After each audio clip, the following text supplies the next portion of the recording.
Welcome, everyone. I'm Dr. Stephen Greer. I'm the founder of the Disclosure Project. I'm an emergency doctor, retired now, emergency medicine and trauma. I have been working in this area for about 33 years as a volunteer and as a provider of information to people in the United States government. You're seeing behind me a moment ago this event 22 years ago on May 9th, 2001. At that event, there were 22 folks who came forward, and that information is all on our website and on YouTube, and those were folks who actually, some of them, who handled extraterrestrial bodies called EVANs, extraterrestrial biological entities, handled craft, were on retrieval teams, all kinds of witnesses. Now, that got a certain amount of attention in Congress, but they weren't ready at that time to do hearings, which they're preparing for. I understand from people in the House Government Reform and Oversight Committee. And so over the last 16 months, I've been asked to provide as much intelligence as I can to folks who have been working to get to the bottom of this since the Congress passed a law requiring the Director of National Intelligence to come forward with information to the extent that he had it.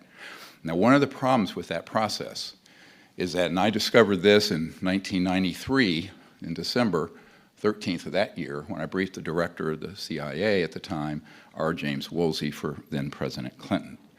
He and the president had been waved off and not given information on this subject. That's when, as a young doctor, I realized that this was being run outside appropriate oversight and supervision by the Office of the President and the Congress, and that is just a fact. So at that point, of course, it sort of upended my life in many ways, but we began to try to get information to the executive branch further, do research, provide whistleblower testimony, but it was all done very quietly.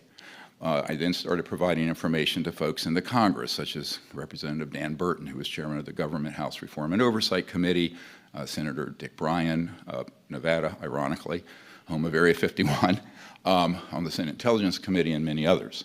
Those proceedings went forward as a volunteer effort, and all of this is still a volunteer effort. We're unfunded volunteers. And I do want to thank every one of the people here who made this happen, all these military whistleblowers coming forward, and our staff, and most of them my wife, Emily.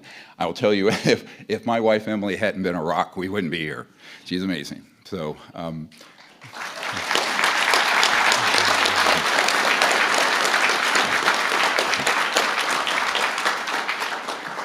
we got married 44 years ago in August, this coming August. So, and we have 4 kids, 12 grandkids. So, ironically, my grandkids are the ages of my daughters when I started this process. So it's beautiful, but like, really? Why is this taking so long? So in my young years, I thought, okay, we'll get this information to the president and key people in the Congress. I'll go back to my normal life, taking care of shootings and stabbings and what have you, and off we go. Well, that didn't happen, as you all know, or you would have known. And I think the media has played a very key role recently in covering this, and there are whistleblowers beginning to come out in other settings besides this, and I applaud them, and I think more should do so.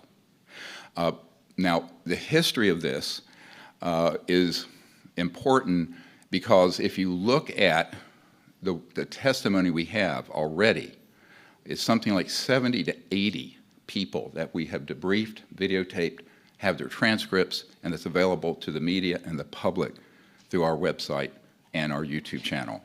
We've very transparently put out everything we can. To an extent, a not-for-profit entity can do it with volunteers and no office and no staff. So I don't want people to not get too grand here. This has been a volunteer effort for 33 years, and those people are heroes, as are these men up on the stage with me today. Now,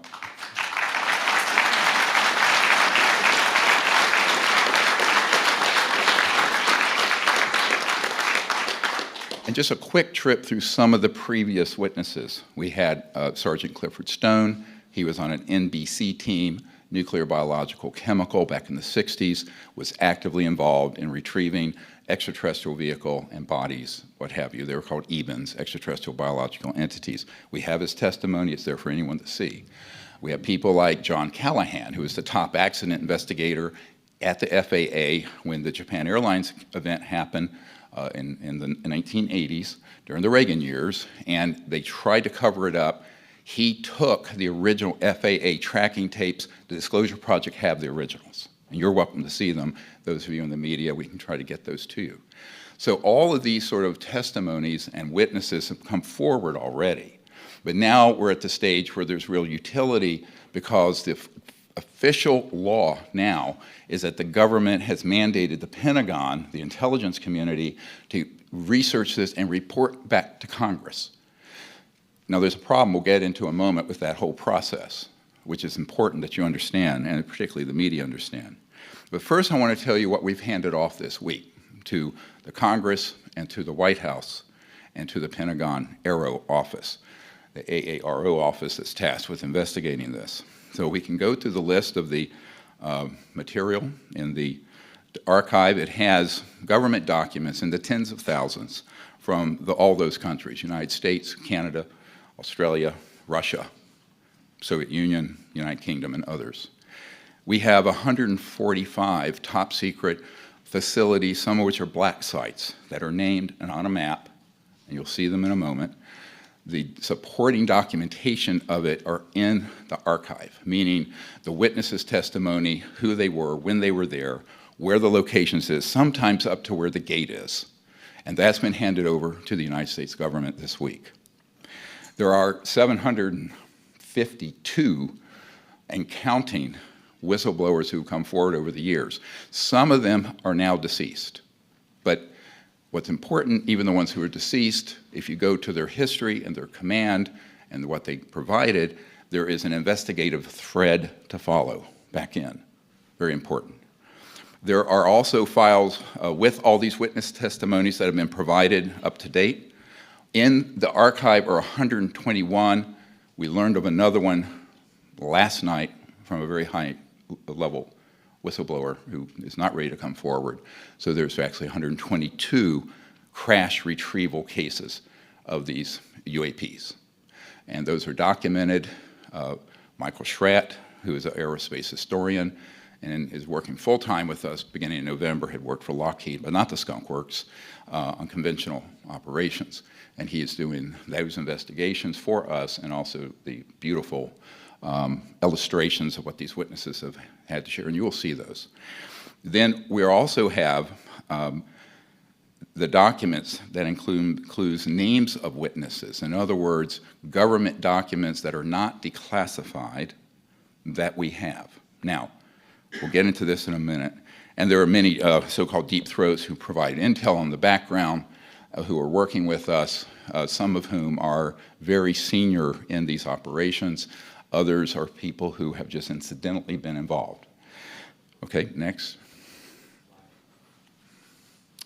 So this is just a thumb, pictures of all these guys that we already have come forward. They're there for you to see. They run from NASA folks and all that. It's in the YouTube channel. It's in the archive. Those were done, all these were up to 2001. So we're talking a long time ago, but those exist. It's perhaps a tree that fell in the woods a lot of you didn't know about. Next. And I want to go through this very quickly. This is just a scrolling list of the witness list. Each one of these witnesses has a file where they have either been interviewed or provide intelligence and corresponded with me, and that I have debriefed personally over the last 30 years. So you're going to see this goes on for about 100 named persons, and then it becomes a black list. It just has to be blacked out. Why? I'm not holding anything back except what I've been requested to by people whose confidence I have told them I will keep. So I'm a medical doctor. We understand patient, doctor confidentiality, like an attorney understands that. But until these guys want to be unmasked and come forward, we will not disclose their names, except the redacted list is something available to the media and to the public now. In addition to that, and it's very important, the unredacted list and the full files, including all my correspondence files, are in the unredacted archive. It's about, let's see, isn't it cool that you can put terabytes on something like this? This is all it is, but it's about a terabyte. We have about 8 terabytes of information. We're in the process of scanning it and trying to put it into a searchable database. This has been provided to the intelligence community, as I mentioned, the Pentagon, Congress, and the White House. It is also the redacted version would be available to the media if you can help us get it on a hard drive. We're really not funded properly, and each of these costs several $100s, so we gave out 1,000 of them. It's more than we've ever had. But nevertheless, it is an open archive. Eventually, we want to have it on an internet site, but the names that you're seeing now, you're going to see all their information is blacked out, and it's because they've asked not to be named. Now, they can be known by people who are working in a SCIF and have a vault, and who have the ability to then pursue it in the interest of national security. That has been provided to these key offices. So I just wanted to give you that as sort of an overview of how the list was constructed. It is by no means complete. We have a new whistleblower coming forward every week or two now at this point. And Michael Schratzer nodding his head. Yeah, this has become a torrent. And so we want to set up a mechanism. We're recommending that you'll hear what our recommendations are for the President and Congress to resolve this crisis. Next. So I wanted to mention that these bases, if you look at them, let's go to, this is where all these illegal operations have happened. I'm saying illegal because we can prove that this information, as Senator Inouye said, you'll hear his statement in a moment, has been run by a very shadowy, deep black operation, and we're not talking the legal black budget of the United States. We're talking about projects that presidents and CI directors and secretaries of defense and members of the Congress who have a need to know and are cleared TSSCI in SCIFs, secure compartmented information facilities, have been blatantly either gaslit, denied access. That is the foundation of everything we've done, is that these projects are a priori illegal and therefore unconstitutional and have to be reined in, because not doing so is a threat to the national security. So here is your list. I'm not going to go through 145 sites. Some of them are black sites. Some of them are bases you know about, like Wright-Patterson, Edwards, Nellis, Area 51, so-called. But all of them are based on witness testimony and intelligence we've gathered over the last 30 years, and it's time for it to be disclosed. And so now you have it. Next. Here's one, and people go out in the Mojave Desert. Michael Schratt took this picture when it was okay to fly near it in a small private plane. It is a site for the Lockheed Range underground entrance. What's in there? Well, there are man-made, and this is the big story, no one's telling you. A large number of the UAPs are in fact deep black budget electrogravitic, electromagnetic field propulsion devices based on the study of extraterrestrial vehicles that began in the 1940s. That is a fact, and we can prove it. So when you see these sort of places, just remember many of them, I want to be careful what I'm saying here. Someone who is in charge of the black budget of the United States in 2022 and went out to the Lockheed Skunk Works based on some information he had. He was shown a bunch of old jet aircraft. He knew he was being gaslit, and they reached out to me and I said, what do you want? I'll give you everything we have. And that's what's happened over the last 16 months. So I cannot name this person, but they're a wonderful person of enormous integrity and a hero of our country. So I want to just go through quickly some of the new ones who aren't here. Now, the reason these have initials, they're waiting to be cleared for coming forward publicly. They're afraid. Let me explain to you why they are. This man, here's just his incoming letter. We get these every day. Now, he's afraid he'll lose his pension. He signed an 80-year non-disclosure agreement. He has been threatened, and some of these have seriously had their lives threatened. It's a very thuggish situation going on that the Department of Justice and FBI need to drill down on very quickly. Next. Here's an illustration of one event that he was involved in back when there was a extraterrestrial vehicle that crashed and then ultimately ended up at Lawton, Oklahoma, near Fort Sill.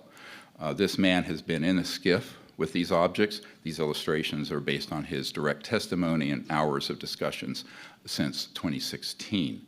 Here is a small extraterrestrial body, about 39 inches long, that was retrieved in that operation. There were extraterrestrials of various sizes. The last known count I had of different civilizations involved with this, about 60 to 70 in that range, and I think there could be more. Next. This is one of the underground command centers that he was assigned to from the Pentagon. He was with Technical Management Office and then some other offices and investigated some criminal activities that occurred with a 3-star general related to this subject that the Department of Justice was basically unable to prosecute because they were denied access to the operations. Next. Here's one that was also in this another facility. It's an extraterrestrial vehicle. He actually was there very close to it. This gentleman wants to come forward. He needs to be protected. And this is why we're calling for explicit witness protection and explicit pension and asset protection for these whistleblowers. Next. And this is just an indication of a type of electromagnetic system that actually can cloak any tank or any object that we've developed over the years, and he was read into this as well. Next. So there's another gentleman. I'm going to run through these very quickly. We'd be here for 30 hours if I didn't. I'm just giving you a tip of the iceberg, right? This is a guy who is at the Dugway Proving Grounds, very key facility, MS we call him. He worked for C. Martin Corporation, a contractor, and he was in a facility that had an extraterrestrial vehicle that was being studied by scientists. He knows the chief scientist involved. He has named that individual to us, and they can all be subpoenaed now. So this object was there in 2009. He didn't know the date of acquisition, but he thought it was fairly recent. Next. He also was read into and had the chief scientist show him the location, which we now have, of a DUM, deep underground military base, that is in the Dugway sector, so-called Avery sector, A-V-E-R-Y, and it has huge capacity for parking. You go in, and there's a vast underground complex in that location. That location has been handed off to investigators with the U.S. government. Next. This gives an illustration of the size of this. You could put easily on the platform that goes down the Air Force One. It's a very large elevator, goes down underground. Next. And then we have this gentleman. He was not long ago in the Nellis Range in the Nevada test site north of Nellis Air Force Base, and he, next slide, was on a retrieval team.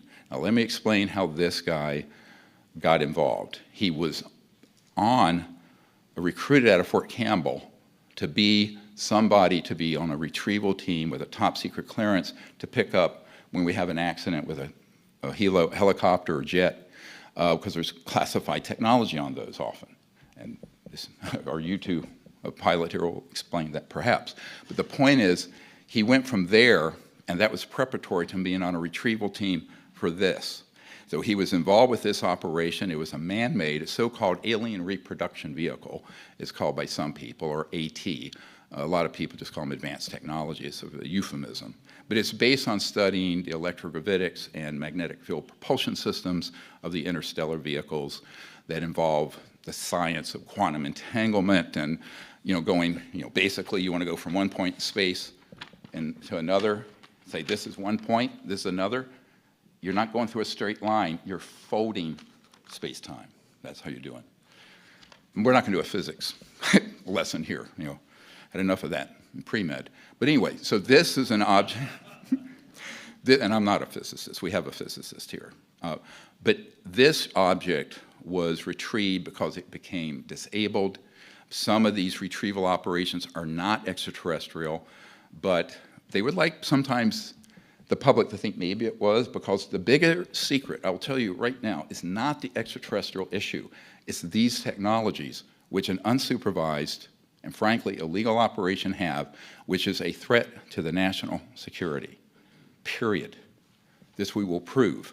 And this is a bigger threat, the existence of these in the hands of unsupervised operations that have escaped the oversight of the President of the Office of the President and the Congress since 1956 to 1960. Hence Eisenhower's speech, beware the military-industrial complex. This is actually what he was talking about.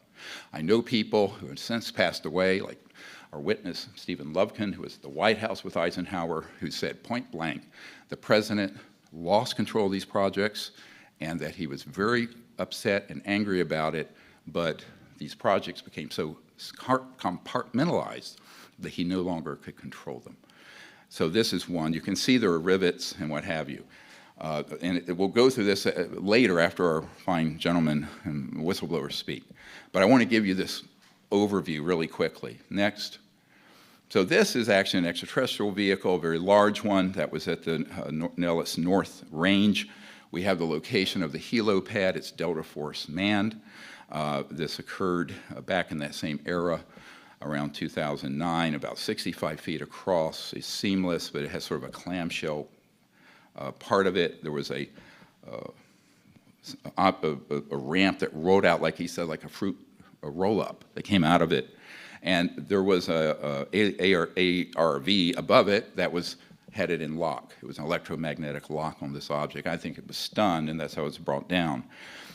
This is not infrequent. Not every day, but not infrequent. I said over the last 80 years, at least 122 have come down. So there are helicopters. He was on the team to pick up debris. This one was, of course, intact. It began to pulse and operate and came back to life, as it were. And the entire group that was there basically were put in some kind of a stasis electromagnetically. Sounds like science fiction, teleported back to the helipad instantly. But before that happened, he had this meeting with two of these extraterrestrial biological entities, a male and a female, and this is very accurate, according to the whistleblower who needs to come forward when there's adult protection. They had no pinna, the ears outside, and had no hair, and there was a male and a female, and it was made very clear to him by these beings that they were completely non-hostile. All extraterrestrial civilizations are non-hostile. If they were hostile, the technologies they have would have been made quite clear to us in August of 1945. We'll get to this in a moment.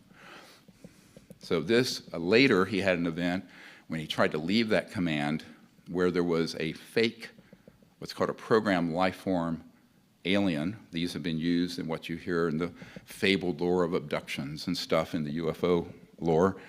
This is actually a man-made creature, but it's not living per se. It has a covering that's skin-like. It tried to take him with one of these ARVs in command, and some people camouflaged in the ground near his truck. After he got out of this command, he was disgusted with what was happening. He no longer wanted to be part of that project, but they weren't happy he left. I told him, it's a miracle that you lived to tell this tale. And so what happened is that his pickup truck went into sort of complete lock, motor died because of this man-made UFO, UAP. He opened the door because he saw this creature, which he thought was an alien. It's not. And he hit it, it fell, he kicked it, and it split open this outer, and he saw the integrated circuits and fiber optics and what have you. This man I've dealt with quite a bit. He was ready to come to the aero skiff. He had a nasty encounter with people who threatened him directly. This is recent. And so we have not been able to bring him to the Aero Pentagon briefing. Next. And this is one that came in 2009. We had a witness SL, we call him Coast Guard, and this is his incoming letter to me. redacted information. And then he told us about an event off of Guam where his Coast Guard ship, which is a buoy servicing vehicle out there, was called in on a mutual assist. And he got there, and you'll see on the next picture, there was an extraterrestrial vehicle that we had downed but got lost in the deep waters there in the Marianas Trench. And it had gotten caught and tangled up in, oddly, a fisherman net from Japan, a trawler, big one, big trawler. And so they were called in to retrieve this. He went and did retrieve it. He was part of the crew that most of them went down quarters, but with blacked out windows, he was there above ground, took a very sharp object to try to scratch it, impenetrable, could not scratch it, could not penetrate it. These are very advanced metallurgy, nanomolecular material, interstellar vehicles. Next. So what's going on with this? All of you have seen over the last 4 or 5 years these footage come out and the Pentagon's confirmed are three-dimensional objects with sensors and what have you, the so-called Tic Tac and others. Now, I've spoken to one of the pilots who chased these objects. You've seen it on CNN, 60 Minutes, all these places. What hasn't been told when this event happened in the early 2000s is that these objects, which you'll see in a moment, particularly one of them, we have matching top secret witness testimony of them being a man-made object that our jet pilots and military don't know exists. This is dangerous in terms of deconflicting operations. So let's go to the next and play this.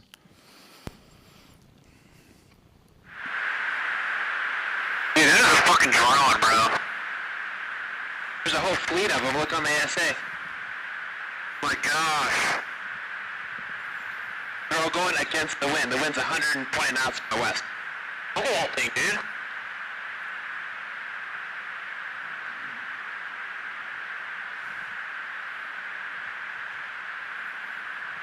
That's not our LNS though, is it? It's not. That is the LNS, dude. Well, if there's like... Look at that thing.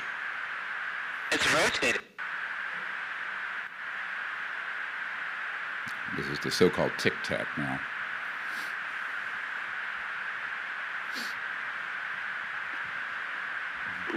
Nickel 6-1 Tango Project.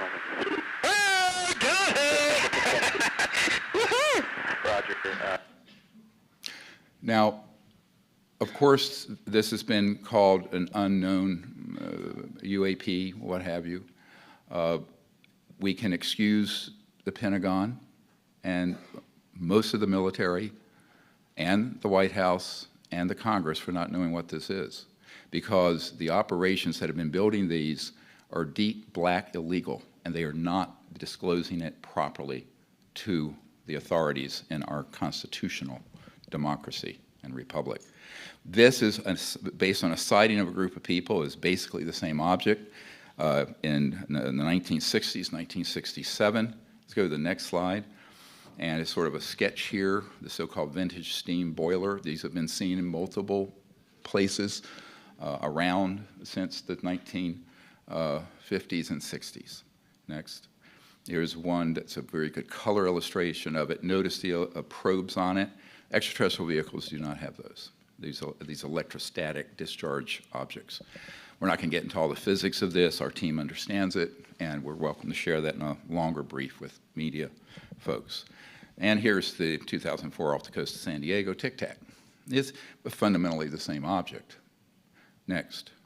And here it is. We have a top secret whistleblower came forward a few months ago in 1991, so now we're talking quite some time ago, way before the 2004 event, that is offloading off a C-130, one of these UAPs, but it's actually a man-made one, and here you have the color illustration. This man is very afraid to come forward. He was warned not to, and at one point was told he would be, quote, executed. Next. So here's what we need to go through very quickly. It's a lot to unpack. This is not intended to be, we just did a 2-day conference right next door.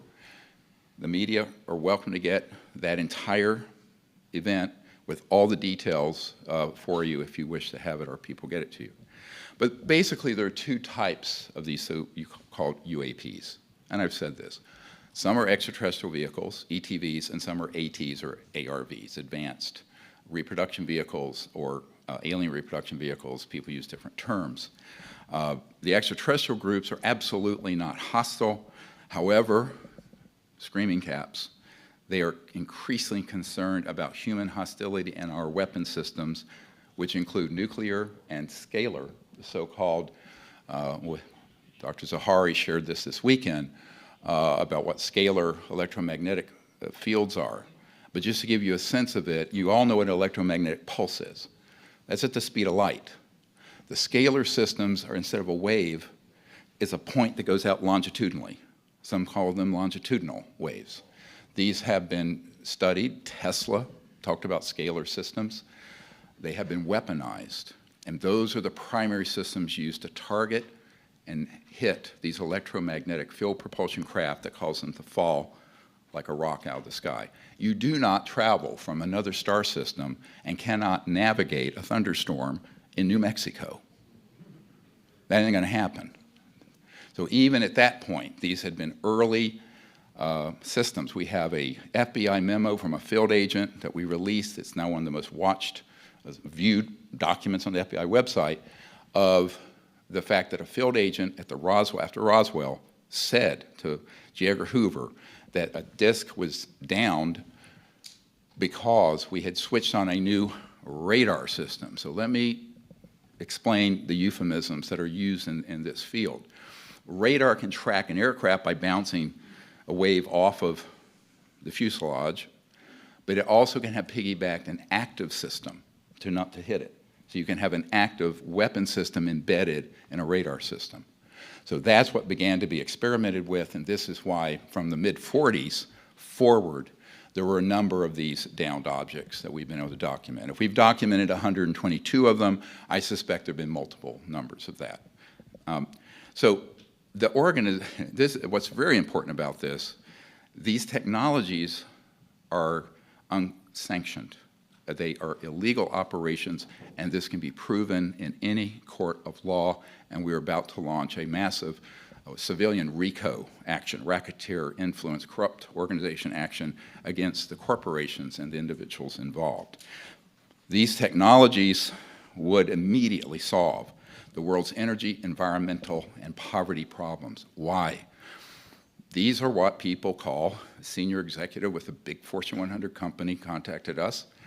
They're called, some people say free energy, but they're zero-point and quantum vacuum energy systems, pulling energy out of, let's call it the fabric of space-time.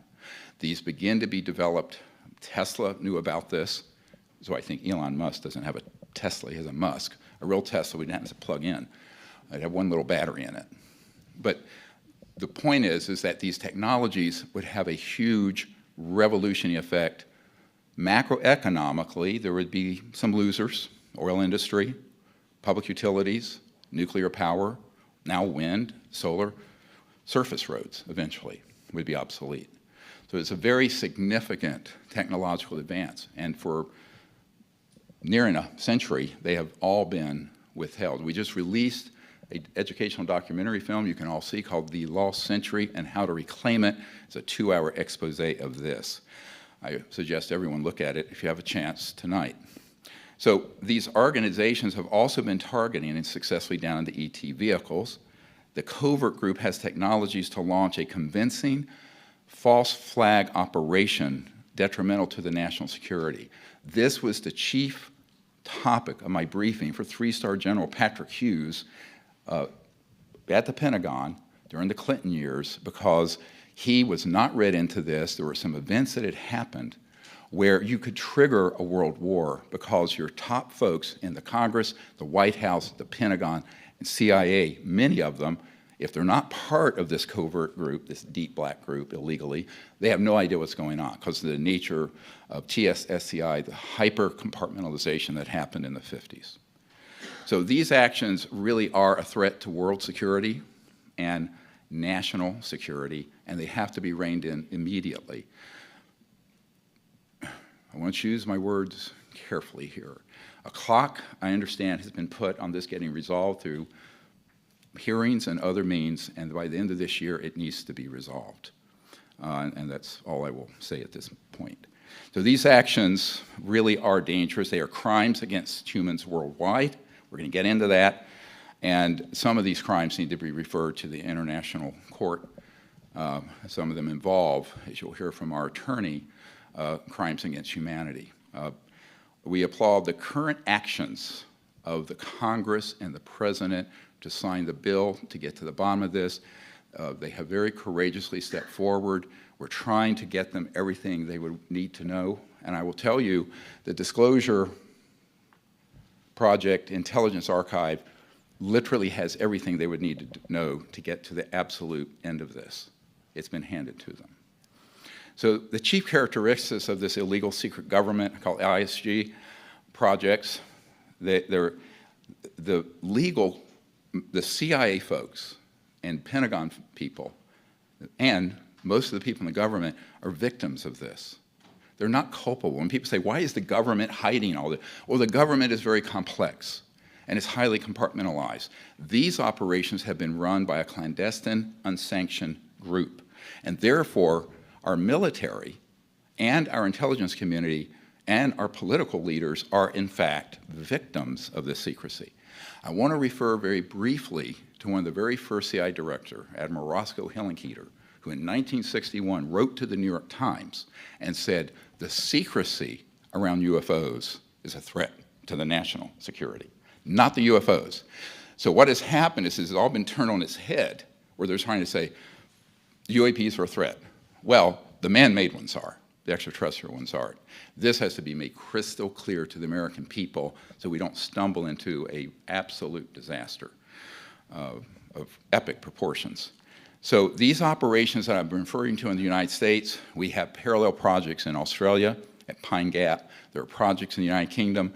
These are all very sub rosa, off the radar. I have done briefings for the Minister of Defenses of Australia, Canada, and the Great Britain. None of them were read into these projects, and yet we had evidence they were ongoing. So they also act without acknowledging any national boundaries. What do I mean by that? So we have an operational facilities in other countries that we move in and out of with alacrity, without any knowledge or approval of that government. So this is also not good, obviously, and dangerous. But because of the nature of our operations, which can be cloaked, that have these AT or ARV vehicles, they can move off radar, they can go in and out of areas, and we have witnesses who can prove what I just said.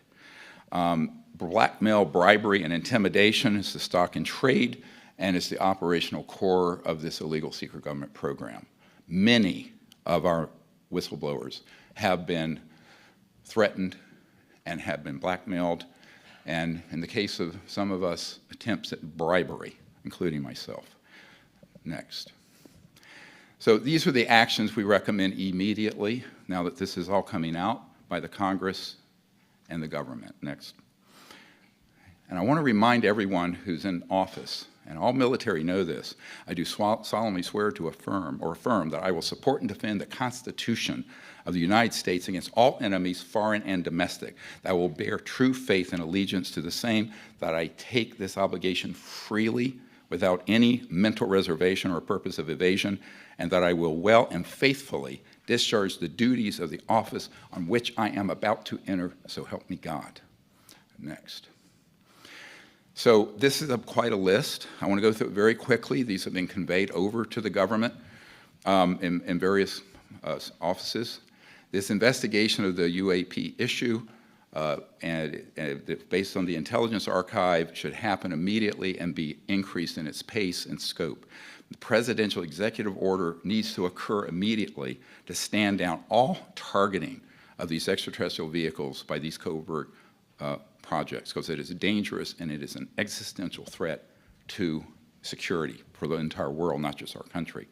The executive order requiring all military intelligence contractors and other agencies of the U.S. government to disclose to Congress and White House all information, materiel, and technologies and locations and related assets. If not complied with, within around 6 months, we think that the offending party should be prosecuted criminally for treason and other crimes against the United States. The executive order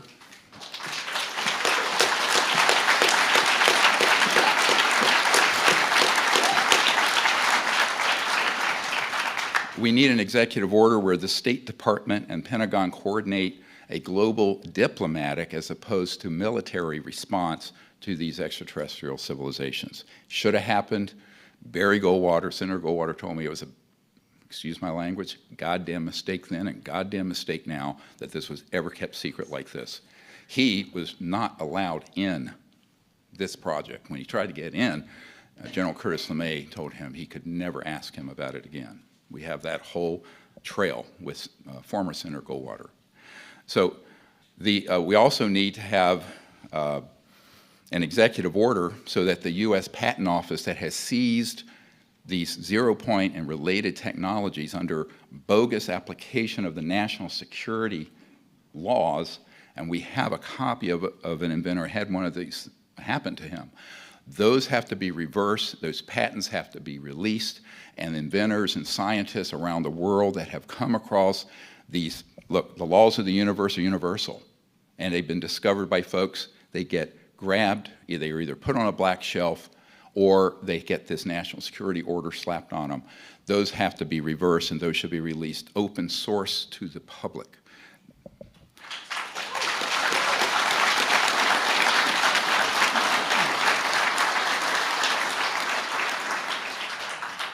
We also need an executive order to immediately require that the U.S. Space Force and Pentagon coordinate assets with the State Department, the United Nations, and other governments to initiate further open communication with these civilizations.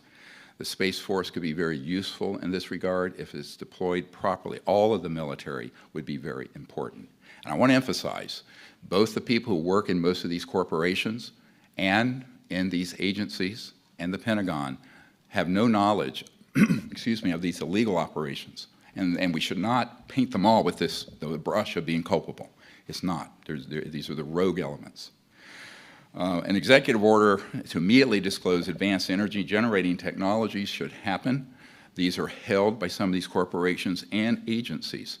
This would, within 10 to 20 years, end all pollution on Earth and all global poverty. This is not a pipe dream. Those technologies are extant. They have been around for a while, and we need them, and we need them 60 years ago, 70 years ago.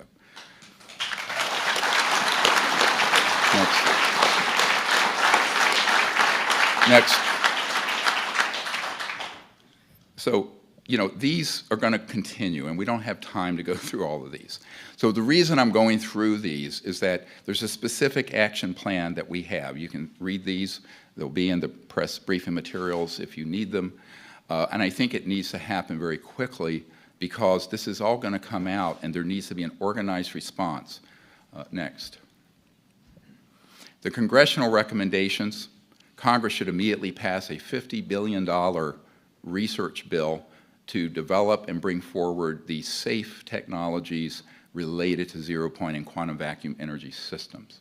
We provided 50-some billion for the chip industry. This is way more important. And frankly, it needs to come out very, very soon, given what we're facing with the climate and global poverty issues. That's something that needs to be put on the front burner. It is certainly a more important agenda than the partisan bickering that we see today. Amnesty provisions need to be passed explicitly for people wanting to come forward. I have a major number of folks who are executives, corporate, also whistleblowers, some of whom have been involved in activities that are not legal. If they come forward, they should have immunity so that this can all be unwound in an orderly and peaceful way. That needs to happen very quickly, and it should be included in a bill this year. The Congress should also convene open hearings on this. I understand from discussions with a member of the House Government Reform and Oversight Committee that this has been discussed by the chairman and the Speaker of the House. I think that should be put on the front burner and move forward very quickly. We will provide all information, and have already provided all information they will need. There are, I'm sure, other archives that can be brought to bear, and other whistleblowers are now going to be coming forward, probably several a week at this point. Congress should also pass legislation to explicitly protect the personal safety, like a witness protection program. It is not an exaggeration to say that in the 30-some years I've been dealing with this, I have dealt with multiple people who have been flat out threatened with execution. One of them is sitting here at this table, perhaps more. Next. So this, next slide. One of the things I just want to mention is the Lost Century was crowdfunded, and look at the subtitle, How to Reclaim It. Because there's a century of technological and scientific progress that would greatly benefit all of humanity, not just the United States. We all live on this beautiful sphere floating through space together. It needs to very much come forward. It's 100 years is long enough for secrecy. Next. So I want to introduce someone I've gotten to know. We first met last year. By the way, all of these military guys have been, and corporate folks have been to the Aero SCIF, the Secure Compartment Information Facility. The Disclosure Project has funded all of this for their personal needs and travel. That's why we appreciate your donations and contributions. But Colonel Heckert, he is a retired and very decorated United States Air Force Command pilot. During his extensive career, Colonel Heckert flew over 100 combat reconnaissance missions, including 11 years in high-altitude aircraft developed by the Lockheed Skunk Works. These were not the alien reproduction vehicles, such as the U-2 and the TR-1, and flew alongside the famed SR-71 Blackbird. In the late 70s and early 1980s, Colonel Heckert commanded the nation's largest nuclear monitoring facilities and radiological processing lab, and was responsible for the airborne collection of debris from nuclear explosions worldwide. Later, he was commander of classified operations in the Middle East and subsequently served as a special project director at Wright-Patterson Air Force Base in Ohio, where he was involved with countless classified development operations. Colonel Heckert also spent time working out of Groom Lake, Area 51, where he conducted flight operations and project management, evaluation, and research. Please welcome my friend and hero of our country, Colonel Heckert.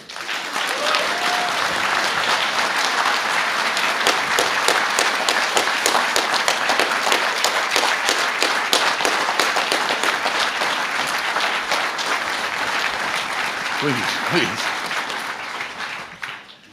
Well, thank you for being here and listening. I need to establish just a couple facts. I've been involved with SCI vaults and code words since 1964, and my last access with the Air Force and other agencies was 1967. For the last 8 months, I've been involved again in SCI discussions, thanks to this gentleman and all of these people sitting next to you and all of those volunteers. The things I want to share are first just a little bit of historical information quickly. You know the name Kelly Johnson. Kelly Johnson and the gentleman, Ben Rich, who succeeded him, I got to know very well. I've got a 1953 UFO report signed by Kelly Johnson and his engineers, and in that same UFO thing, about 4 hours later, it appears over his house. And Dr. Greer has a letter that Kelly Johnson sent to the National Director of Intelligence saying, this is real, this needs to be investigated. I am very fortunate to have been a pilot. I've got over 7,000 hours of time. I currently live in Alaska with my wife, Alice, and a whole bunch of grandchildren, and that's a real blessing. The two documented encounters, and I'm sorry that, do they have that up on the screen, or are they just showing that on? I'll make sure it's available, but these are the two airplanes that I flew that had UFO encounters. The first one was during the latter stages of the Vietnam War. I was flying an operation called Linebacker 3 going into Laos. I was in an orbit at 14,500 feet just south of the Laotian border, and my two armed escorts, because the RF is unarmed and they're there to protect me, were delayed on takeoff. So I'm doing just a racetrack type of orbit. There are things that monitor in warfare called GCI sites. These are radar sites that vector in the fighters to the people that are intercepting you. What happens next is that I get an alert from 3 GCI sites and the early foreman AWACS that I've got traffic that is a fast mover near Mach 1 coming out of North Vietnam, Laos, heading for me in orbit. That concerns me because my armed escort isn't there. Now I'm completing about halfway down this next pathway, and they tell me, oh, don't worry, that target is above 70,000 feet, and you know it can't get at you at this point. So I'm a little relieved, but then I finally get to see it, and it's on a wavelength of light that I've only seen one other place, and that is in a nuclear pile on an active nuclear power generation, and it's called Teller light. It is very unique, very white, very, very bright. So we look up, and it's an 11 o'clock, and over here off my left shoulder, about 10 o'clock. My backseater is stumbling to make their emergency detection systems and our defensive systems active. We watch this thing, and it's way above there, and I'm a little relieved until all of a sudden, through the mid-term of the orbit, it comes from 70,000 feet down to 12,500 feet in 2 seconds. And now it's tracking off my nose and staying at 5 nautical miles away. That sets off everything in my aircraft. The 3 GCIs and the AWACS are really concerned about me at this point. And as we go on parallel with this thing flying at 5 miles an hour, I'm really concerned. And then they ask me, will you intercept this if you can? Well, the airplane, the RF-4C, is a Mach 2 plus airplane. I've been in flight for a little while, and so I've probably, if I go to afterburner, only have about 15 minutes of fuel left. But I agreed to intercept. The reason I did was I have a new, one-of-the-kind IR infrared sensor, but it's on the bottom of the airplane. So my backseater and I agree, hey, this is important. We can see this. We need to document it. I go to afterburner, and we accelerate very quickly through Mach 1, go up to about Mach 1.2, and I close to within 3 nautical miles of this UFO. And we've got it now on our radar, we've got it pegged.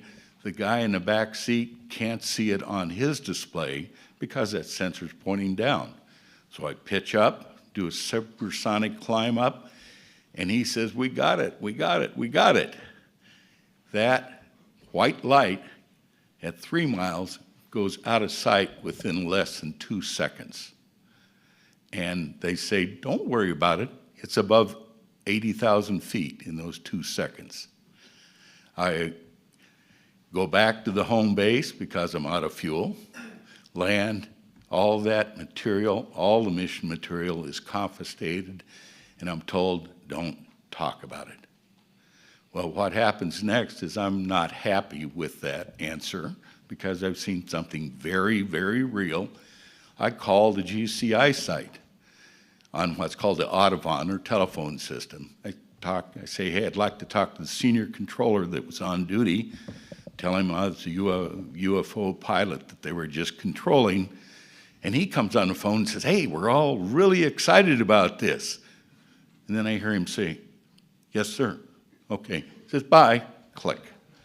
I couldn't talk to the other two GCI sites, and that goes away, and I never know anything about it until later. The next one is on a U2R, and that's a Blackbird. I'm at 70,000 feet above that on the DMZ of Korea.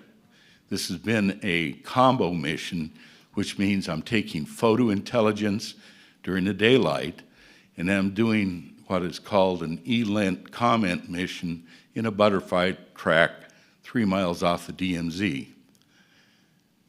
We have a sunshade that protects you during the daytime in the U2 because the sunlight's so intense. You're about above 98% of the atmosphere at that point. Anyway, I have that slidden back, everything's looking good, and all of a sudden I am blinded by that same frequency light from above.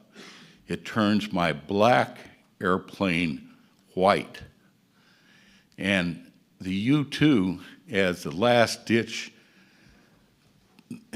saving method to avoid a missile, can do a turn at less than 7 nautical miles at the same altitude the SR-71 is at. SR-71 takes 160 miles to do that same U-turn. There is nothing, to my knowledge, in the world that is man-made that can stay with the U-2 at that altitude turning the max turn unless it's another U-2. This light tracks me from above. Now, I can show you later missiles that come between me and my other RF-4. My airplane's got holes in it. They never made me abort a reconnaissance operational mission. This scared me so bad that I had to abort. But when I land, normal debrief does not take place. They just say, go shower and go to your room. Okay. So what happens next in my career is that because of my wife's concern, she says, hey, we got to take a respite of this. By the way, she worked at Air America at Udorn Air Force Base in Thailand for the CIA. Anyway, she says, we got to get out of this. You know, you're getting a little too tense, and now we have 2 children, and I'm worried. So I take an assignment to what's called AVTAC, and AVTAC was established in its predecessor in 1945 due to the development and the concern of Little Boy and Fat Man, the 2 nuclear bombs. Those are important because we have a detailed history of air sampling, pollution sampling, and it was primary pollution that they were concerned about radiologically from 1945 on. At that point, I'm assigned at a base commander level. I have sites all over, and I'm sorry I can't show you a slide of that, but we're involved in things like the raising of K-129. It's a video that's been put out about 5 years ago that shows my site at Attu detected the breakup of that submarine. That same site at Attu and my seismic site will sense a nuclear underwater, deep underwater test out of South Africa, and that's called the Vela, V-E-L-A incident.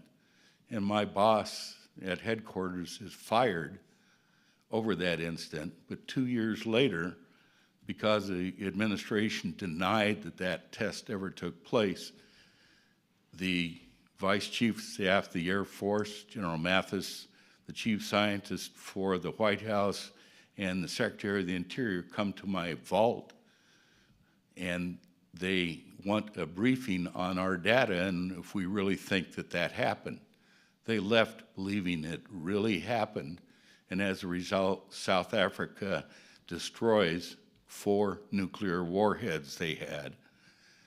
Israel will never admit that they were part of that joint venture. From there, I go to Europe as one of the first four in the TR1 program, and through just accidental events again, because of the sickness that our intel officer goes through, I'm the only one that has a code word clearance. And so I'm assigned to do his duties while he recovers, and I'm exposed to all of the peacetime aerial reconnaissance data in Europe and Africa. I'm in charge of scheduling those events and trying to get us integrated with the TR1 into the peacetime aerial program in the European theater.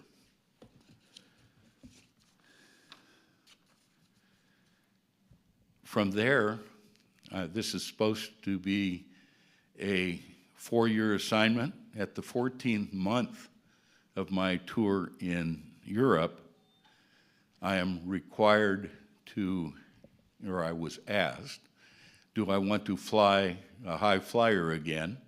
And of course I said yes. They do a process when you go to a classified site called sheep dipping. And so they put fictitious orders in your official files.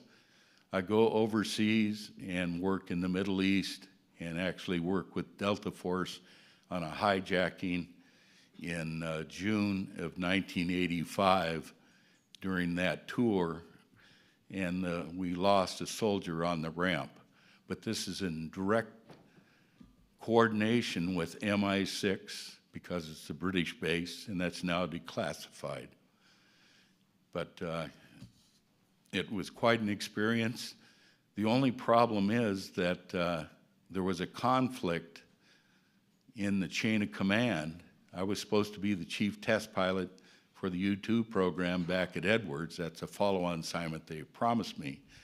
Instead, that assignment's canceled. I'm held in that remote location for 10 days. My wife was about to disown me, and I am told I'm going to Wright-Patterson Air Force Base. The new job for the first 6 months is Director of High Altitude Test for the Air Force. The next job, and this is through the end of my career, is the Program Director for the U-2, TR-1, SR-71, and other advanced classified programs. I need to transfer to this and tell you about a recovery that we did called Project Morning Light. It is a reconnaissance satellite that comes down, and eventually parts of it end up in Grave Slate Lake, and there's radioactivity that's cleaned up from that. That also involves a U-2, or pardon me, a UFO. The other thing I want to just share with you is the 3 events in Area 51. And those events themselves are first a security breach. And the reason I'm there is because some of my funds in my black programs, and I was required to justify that black budget to the House and Senate Select Intelligence Committee on a quarterly basis. Some of those funds are not being spent. My projects aren't going forward. I'm there, and I overhear 2 people talking about using Navy sensors to photograph an aerial vehicle that's flying at night, and they're going to make a lot of money. Well, I report that immediately. Those people are arrested, and I don't know anything more about that event, except none of that imagery they took got released. The next one is that I have a number of cost overruns in my projects. I'm back, and I look, and I'm finding that other programs are using my funds diverted for their use, and that's what's slowing my developments, and I'm very upset about it. The last part, and this is, gosh, I'm sorry I'm having my senior moments, if you'll forgive me, but I will let you, but I'm available afterwards. I'm sorry I've taken so long. I know this is a tiring briefing. Thank you.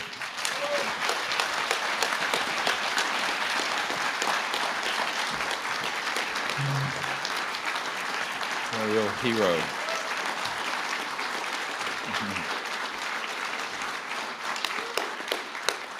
Thank you, Lieutenant Colonel Heckert. There's a lot more. I said each of these witnesses have stories to unpack from, for example, Area 51 and what have you. It would take hours, but I want to give you a sense that this is really the tip of the iceberg. These represent 0.5% of the Disclosure Project witness list. So the next gentleman I'd like to introduce has become a figure of great support for us. He's a Marine who in 2009 in Indonesia had a direct encounter with one of the man-made operations, and he is Michael Herrera. He has very courageously come forward. The first time he contacted me, because I know of these sort of operations that he came across on his mission, I told him that every single person I knew who knew about what he had seen had not lived to tell this story. He is enormously courageous. Thank you, and welcome to Michael Herrera.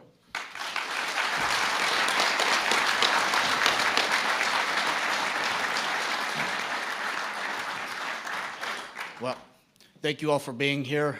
What I'm about to tell you hasn't been something that I've disclosed until recently in the help of Dr. Greer, among other people, so I appreciate your help with this.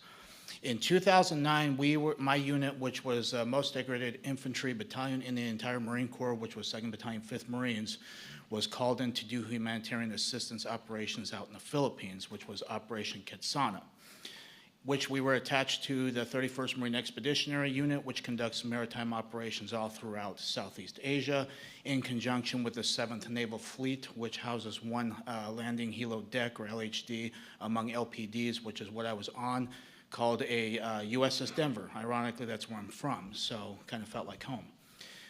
Now, during that operation in Quetzana in the Philippines, they had actually heard that a tsunami and earthquake hit the western part of Sumatra, which is western Indonesia, Padang City more specifically. Out of all the ships in the 7th Fleet, the ship I was on was the only one that was routed to that location, which was oddly strange, but then again, this is my first humanitarian operation, so I don't know the logistics of it, but if the skipper of the ship would probably know that information. So this happened September 30th. We ended up getting called and dropped anchor around October 8th. We are briefed in the ward room, which is the officers' mess, where they eat like their cafeteria per se.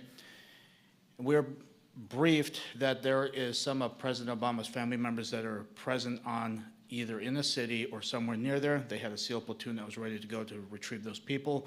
Us knowing well that Indonesia is also the 2nd largest terrorist capital where they train these guys, and they'll send them up to whatever theater of operation where anybody wants a piece of the United States, they ship them up to go handle it. So we know that well, and we were then briefed that we were going to be armed during this operation, just to also provide security for the transportation coming to basically drop off medical supplies, sheltering items, food, purified water, things like that.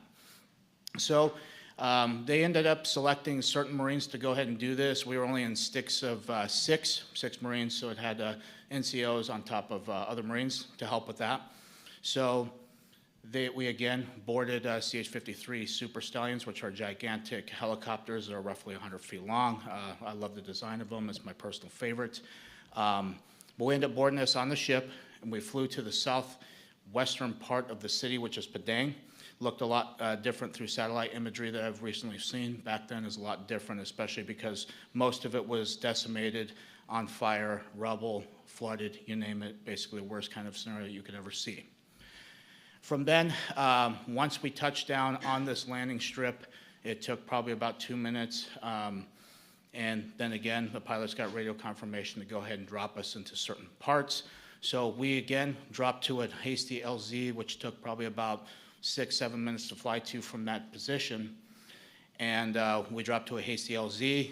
We got off the bird, and what we were instructed to do at that point through the briefing was to push to a high ground at least to get better observation.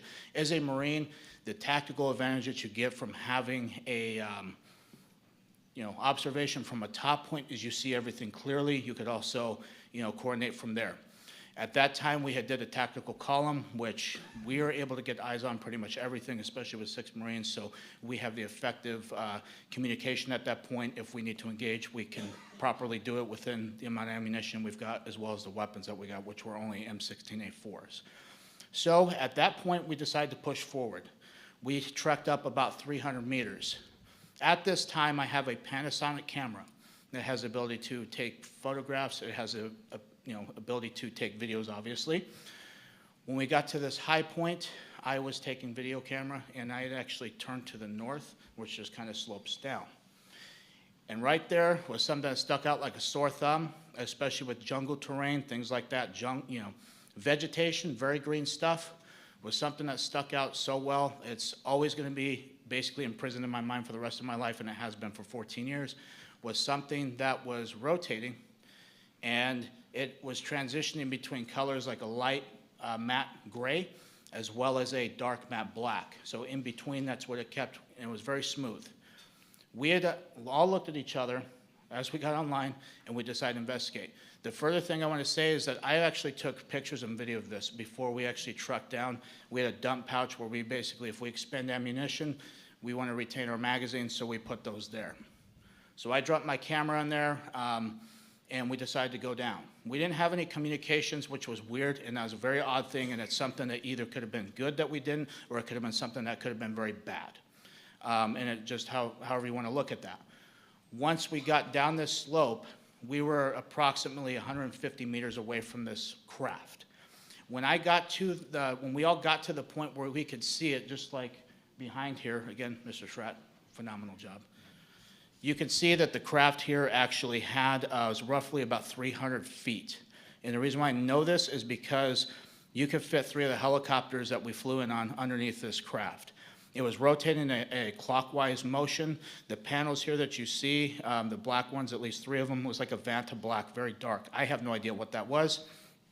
On the very top, there was like a pyramid structure that you could see the shadowing of it, which would elicit that was a pyramid structure. And it had an audible hum to it. Kind of like a guitar amp if you were to unplug that, or like a transformer. It's very audible. If I was to hear that sound again, I could tell you, okay, it's probably this thing or something similar to that. It's very distinct. And the way that it was floating, which was about 10, 15, 20 feet off the ground, it was kind of a very eerie thing to see because I've never seen anything like that in my life. When we got up to that point, we were then intercepted by a team of soldiers or rogue military force, if you will. The most concerning thing about this is they all had American dialects. They had American gear. They had OTVs, black. They had black camouflage. They had very similar setups to what we had, but more high speed, something what you would see special operation groups these days have. They had no insignias on. They had no ranks. They had nothing that would signify who they were. They had black ball caps. They had M4A4s that were equipped with ACOGs, which was a step up from what we were currently issued, as well as PEC-16 IR illumination devices that you use for night vision and night patrols, things like that. So we were engaged. We had 8 of them put the drop on us. You could audibly hear them blow the safety selectors off. They basically started screaming at us, telling us what we were doing, we were not allowed to be there, who were we with, what were we doing there, threatened that they could kill us right then and there. We could get lost in the jungle. They could throw us out of a helicopter if they needed to. It was very nerve-wracking at that point, especially looking to my fellow Marines and seeing the reactions on their faces too. We were all freaking scared, to say nonetheless. So with that being said, each Marine was then patted down along with myself. We had our weapons taken from us. They were basically cleared in condition 4, which means they had no round chamber, no magazine in. They dumped our magazines out of our mag pouches as well onto the deck. And then again, because of Marine Corps order, how things are with that, we were told to keep our military ID in our left breast pocket. So they knew that. They asked for our military identification. We gave it to them, obviously, because they have guns in our face. So provided that to them. They had something that looked like modern day smartphones, but this is 2009, so it's not really as high-tech compared to, obviously, today. So they took some pictures of our military ID, and then they had something remind me of a BAT system, which is a biometrics tracking system that we would use. This is for insurgents or anything like that. It would take fingerprints, it would take retina scans, it would take pictures of them and document them. So if there was other militaries that were coming to relieve our post, they would actually have this information too to know who they are dealing with. That's what it reminded me of, and I had trouble scanning the IDs. As this is going on, we're going back between these guys as well as what's going on in the background. At that time, there was 4 of these trucks, which were F-350s. They were up-armored. They were pretty beefy. They had weapon cases that I've seen before because of something that we've actually loaded weapons into. They had 2 of them that were in the back of each truck. They also had these containers that was illustrated right here, which come to find out through recent revelations from yesterday from somebody who came forward to Dr. Greer. I don't know who they are, but what they had told him and what he has told me is that this gentleman knows exactly what these were used for because they had like a cylinder on the front, which is either for oxygen or what I hypothesized was for vacuum sealing, which believed me to suspect that they were smuggling narcotics or drugs. Come to find out it's more disturbing than that. This gentleman has firsthand account with this and says that it was for people. It's very disheartening, especially because that part of the world have already gotten ravaged, and it's something that is very hard to see right now because of what I've witnessed, and it's very disheartening. And this is why I'm up here. So they loaded these onto this platform that you can see right there, and as I got up there, like I said, I was going back and forth. These guys are still searching our stuff. They're still, pointing their weapons at us. And after the last 2 trucks that I saw that actually got onto that platform unloaded, they had 4 guys in each truck that would unload everything. However they did it, I can't tell you because, again, I was focused on this as well. And these trucks drove off. As that happened, this platform actually rose up off the ground itself. The top part of the craft actually met it down in the middle like this, and it formed into one solid piece. It floated right above the tree line. As soon as it was able to break that tree line, it actually had on the corners of each of these, which was an octagonal shape craft, by the way, on each corner it emanated a light. It was either red, yellow, green, or blue. Only those 4 colors I can distinctly remember. It didn't make any additional high-pitched sounds when it rose up.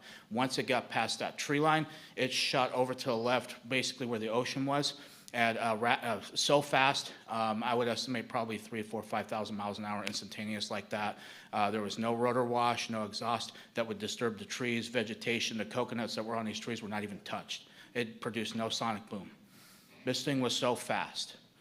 So as that happened, they basically had told us to turn around. As we turned around, kind of a couple things that went through my head at that point was that we're done.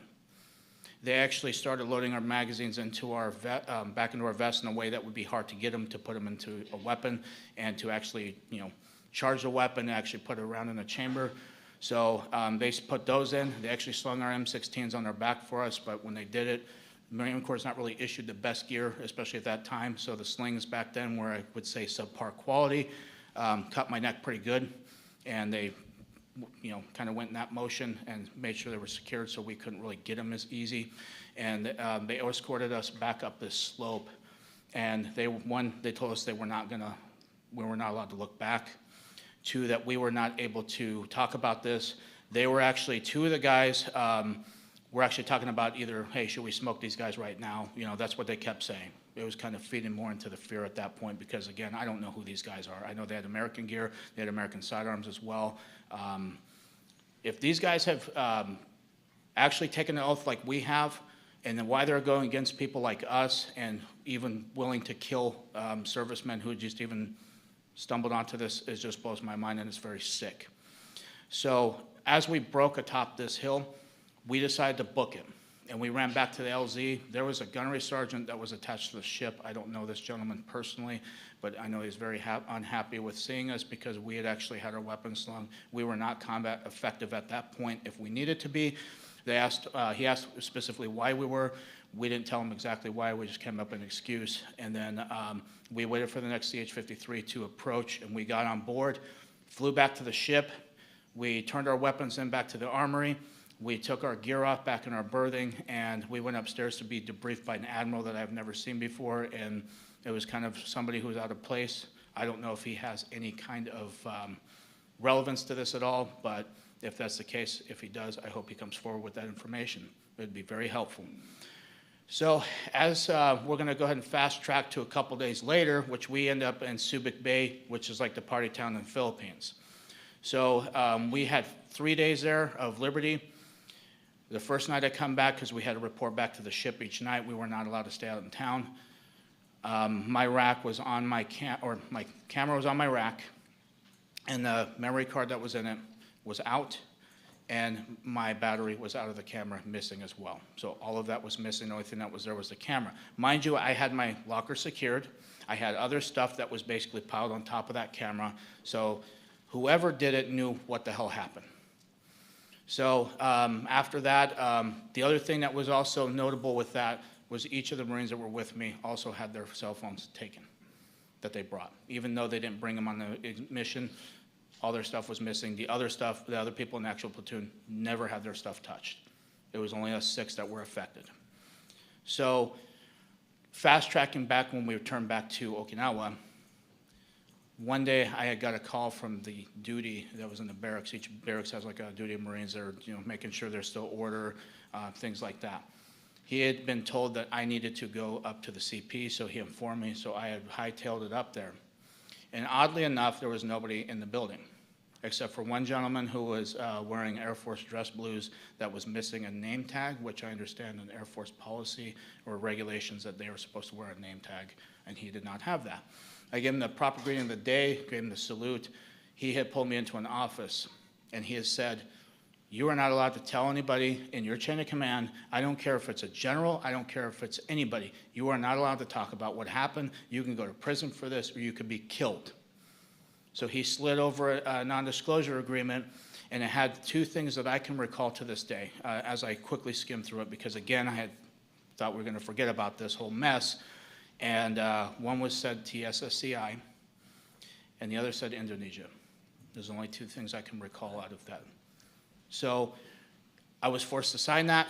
I signed it, and I had got the hell out of there as quick as I could. Before I did that, I tried to ask him who he was, and he would not tell me who he was. So I hightailed it back, and I have not spoken about it ever since I was able to recently, because what the law passed. But that is my account for you guys. This is also an urging for anybody in Washington, D.C. who's a political figure. Please get this under control, because there are people who are either being hurt or killed by this, and it's something that needs to be addressed. Please.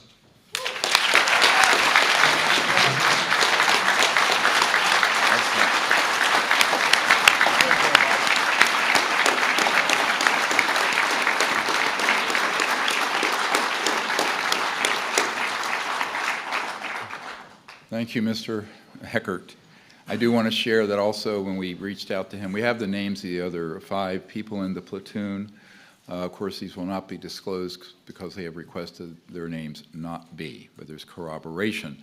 One of them wrote to Mr. Herrera when we asked that Mr. Herrera reach out to the other folks involved in this horrible incident, which now is quite clear from other sources involves a type of human slave trade used in covert programs, very criminal operations.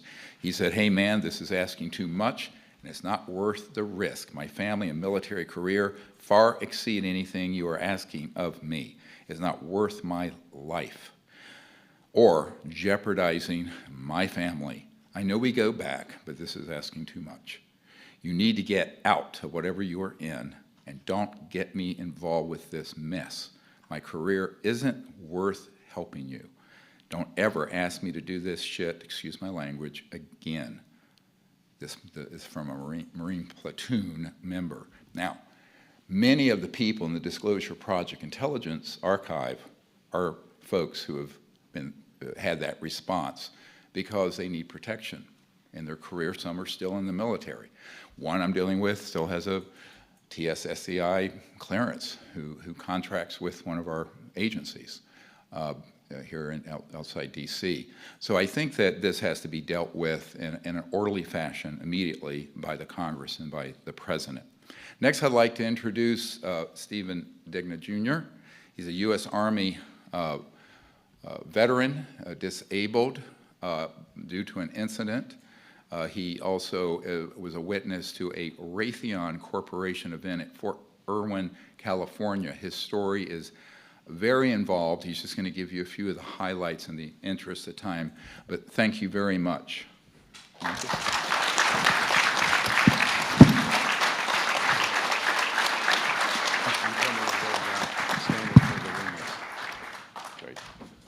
Good afternoon, everyone. I'm going to look down and read this. I have a brain injury, so it gives me problems. So I apologize.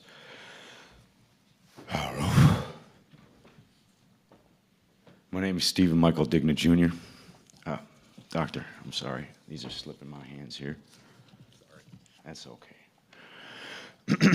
My name is Stephen Michael Digna Jr. The following testimony is true and accurate as it can be at this time, to the best of my ability, and I am prepared to swear this testimony under oath before the Senate and Congress. I'm a former sergeant in the United States Army. I began active duty service in 1999, and I served until 2002.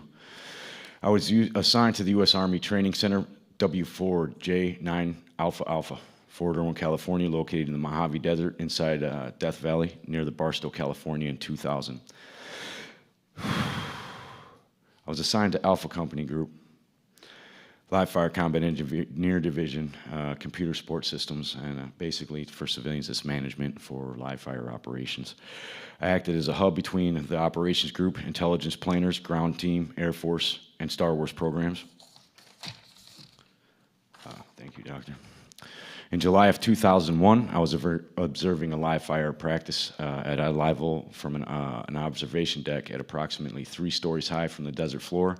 I saw a craft in the distance at approximately 200 feet off the ground, measuring approximately 172 feet across, strongly resembling a hovering B-2 Spirit.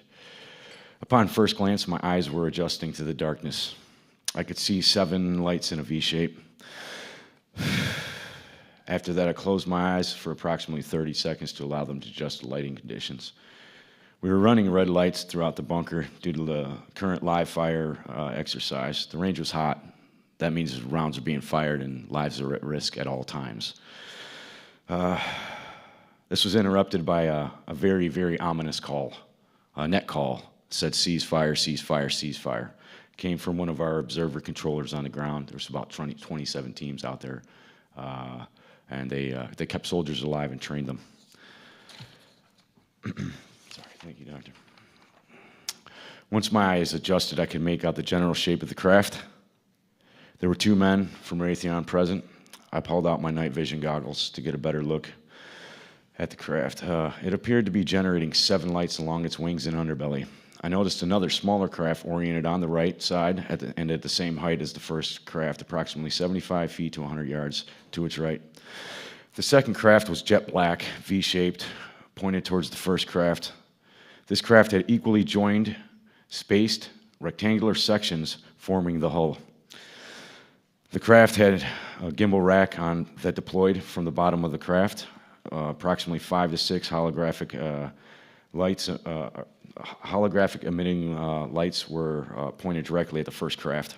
That was my assumption due to the fact that they were displaying a strange color within my NVG goggles. Anyone that knows the old school, circa 2000 NVGs, they don't emit color. They give you green, grays, and blacks. I was seeing colors within my night vision goggles. This was not normal. And it was my assumption that perhaps this was a hologram being projected from the other craft.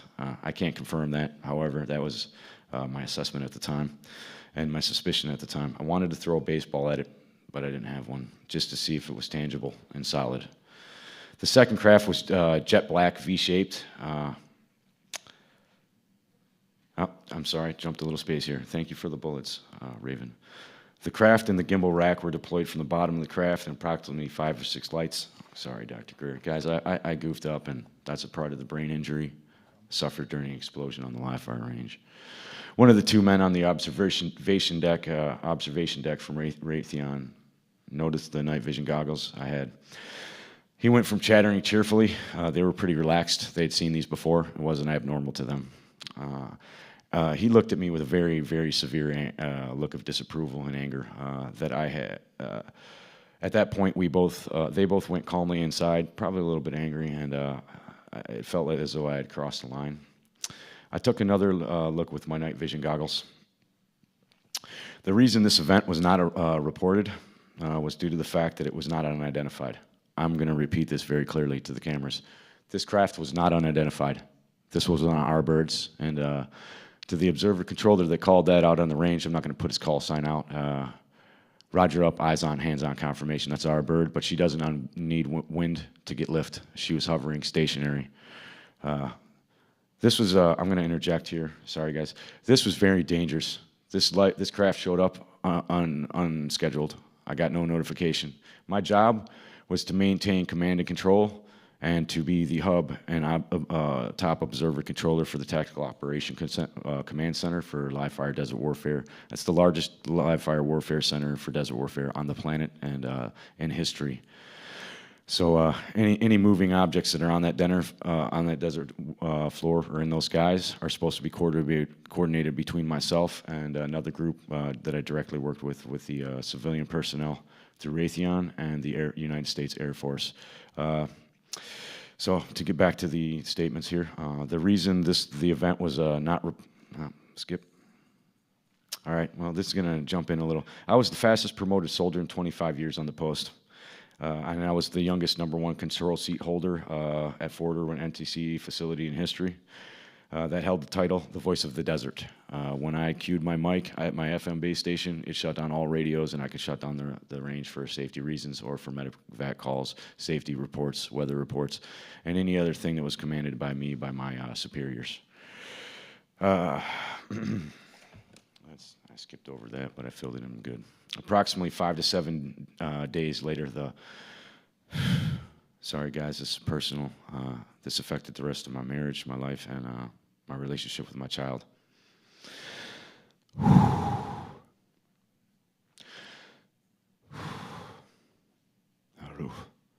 Approximately 5 to 7 days later, the following incident took place on Fort Irwin Road. It's the one road leading into the base. During the weekend pass, after the show, my wife and I had taken a pass to go see a movie.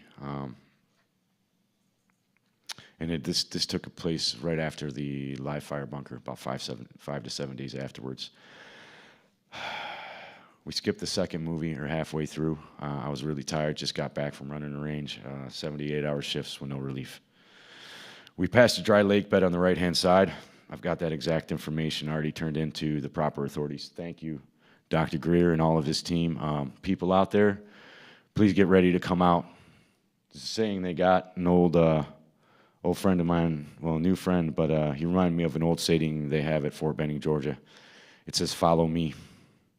There's another saying we have at the Signal Corps Academy. It's on the badge. It says, "Pro Patria Vigilantes," or Vigilis. That means watchful of the nation. And then there's another group of men that I served with, and I tried to keep them alive every day to the best of my ability. Same guys that blew me up.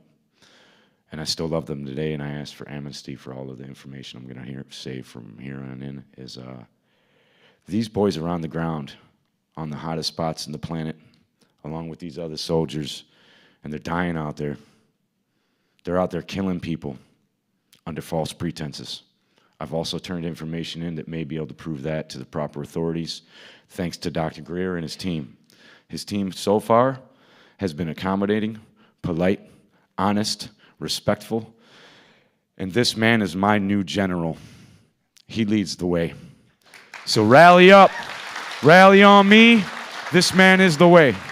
He speaks the truth. He is sound. Apologize, Dr. Greer. I've been waiting to say that for a long time. I thought they would laugh at me and look at me like I'm a lunatic. However, I brought my data.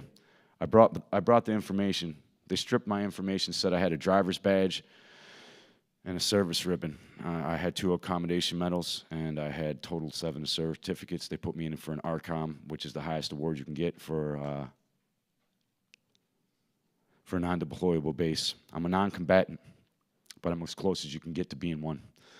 Those boys out there, we receive KIT reports every day. That means killed in training.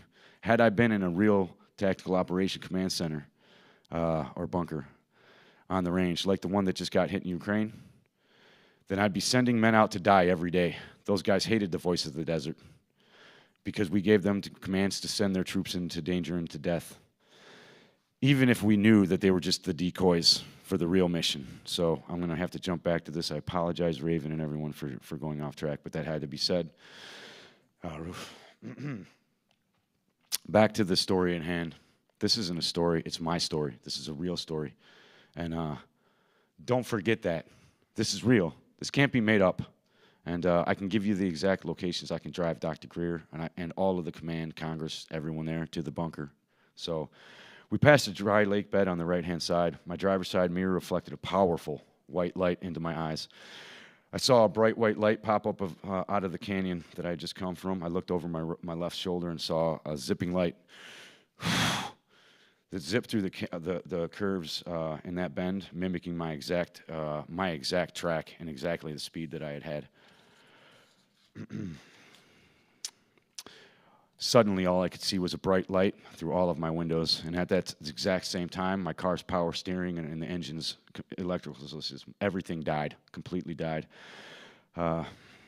When I exited the vehicle, I rushed towards the front of the car, believing there was someone pointing a floodlight at us. I had some words to say to that man. I stepped through a thick field of white plasma that encompassed a spheroid craft.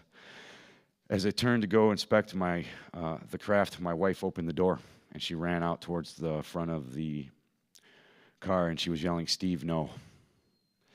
She was instantaneously locked in place in a bright white field of plasma. As I looked at her, I thought to myself, it's okay, she's in stasis lock. That plasma enveloped her body with about 6 inches. I heard a female voice calmly state, it felt like it was in my head.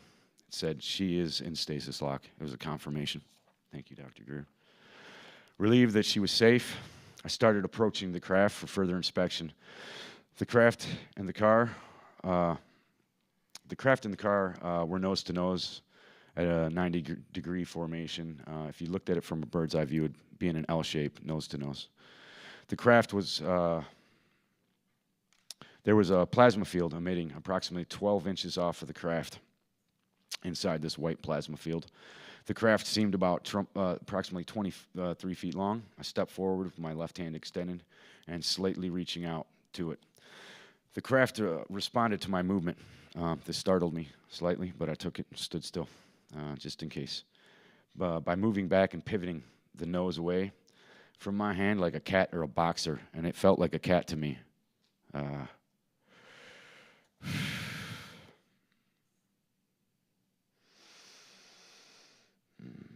Okay, sorry, lost my place. The exterior looked like polished black onyx.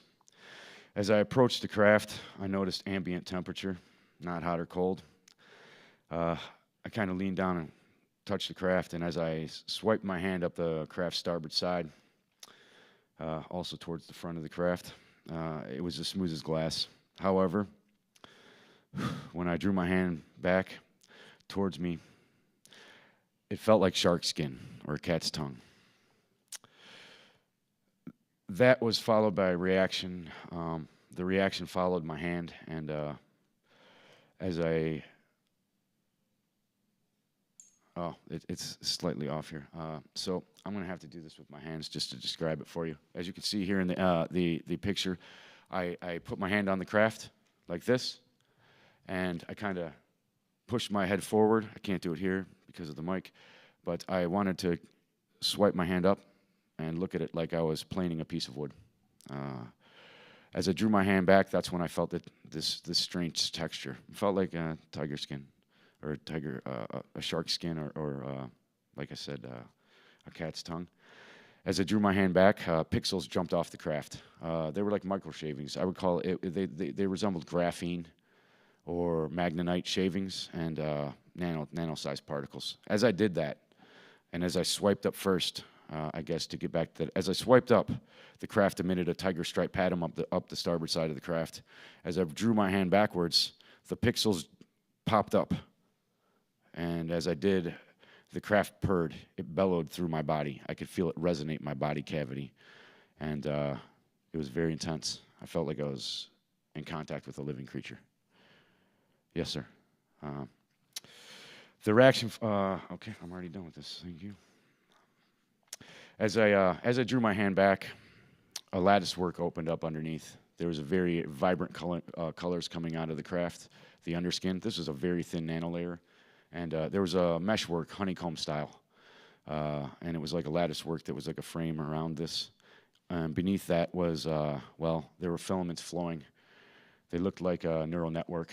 I tried to see any universal bus system or any computer systems as the analyst job that I had.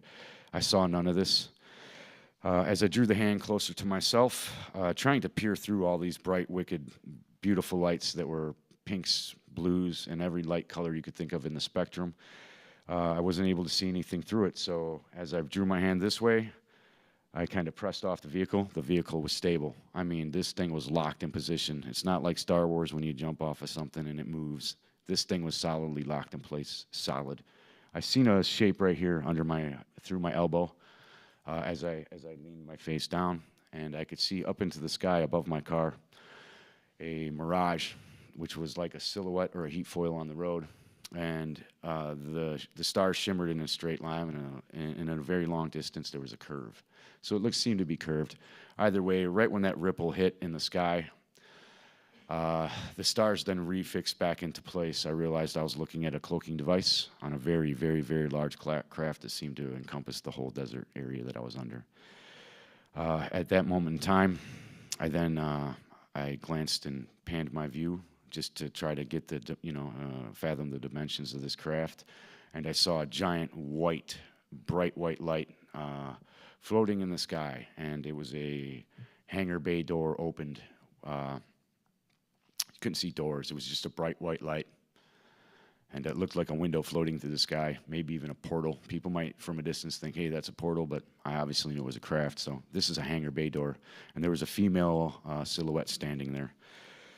At that moment in time, I heard that same voice, and it said very clearly, you were not supposed to see that. You weren't supposed to see it. All of a sudden, I began feeling a thud, thud, thud sound. This was a resonant frequency being pulsed through my body. As I felt this, it increased in speed, thud, thud, thud, thud, thud. It was very rapid. You can see the same type of thing in the movie Interstellar, very similar when he falls through the black hole. Too similar.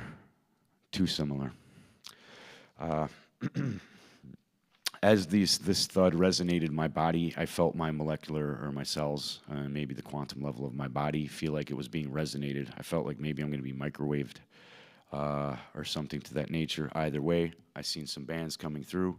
I began lifting up off the ground. My vehicle began lifting with me also. As this happened, my body tipped back, and I could see the underbelly of the craft. You're going to see that design right in front of you. The rectangular shape right in the center there looked like a docking socket for an electrical port. If you're going to take a big male end, this would be the female receiving end for an electrical charger. To skip through that, there were some there's some highlighted parts here, and as you can read them there, I'm going to let you read that for yourself, just for time's sake. However, as this happened, instantaneously, I cued in, and I was flat on my back, and I was staring up at the ceiling, and my vision cued into a very, very bright white light. My vision panned over, and there was my wife flat on her back on a table. It was smaller than the table I was laying on, slightly lowered, and she still had the same exact expression on her face, like she was screaming no. However, she was no longer stuck in the running position. She was flat. As I panned a little more in front of me to kind of gauge where I was at, and this all happened in milliseconds, guys. This was, oh crap, what's happening? So this is a very short encounter here. As I panned over, I saw my vehicle with the right passenger tires end lifted up. I saw some people in some white suits, fully garmented masks with some breathing apparatuses. They were working on the vehicle. Slightly next to that was a strange blue rack that looked like it could have been an automotive rack, could have had another purpose. That was my quick assumption. As I Oh, yes, sir. Thank you, sir. No, well, if you want to just finish it up. Yes, sir. So after that had happened, I saw a female right next to me. She was taking some samples from me. It was a human female. She had red hair. She had very fair skin. And after that moment, I also, as I panned over, I could see the window and the desert behind me. I realized we were not in space. I could see the desert floor. I could see the exact two rock formations and one far off in the distance. So this is pinpointed by GPS coordinates. So after that, I panned a little more over, and as I seen this open up and the bay door behind her open, or maybe just transparent, and I could see out. I also seen that craft right here docked in the ship. And that came through me after trying to get these schematics down on paper while talking to Michael Scratch. So thank you, sir. This man went through PTSD with me. So thank you, Doctor. You're awesome. I know you're great.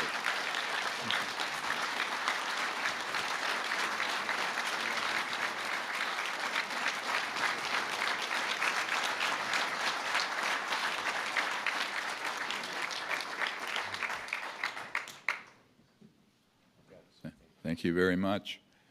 There are obviously a great deal more to all these accounts. I'm sorry to have to cut that short, but we're sort of at the past our time we were going to wrap it up.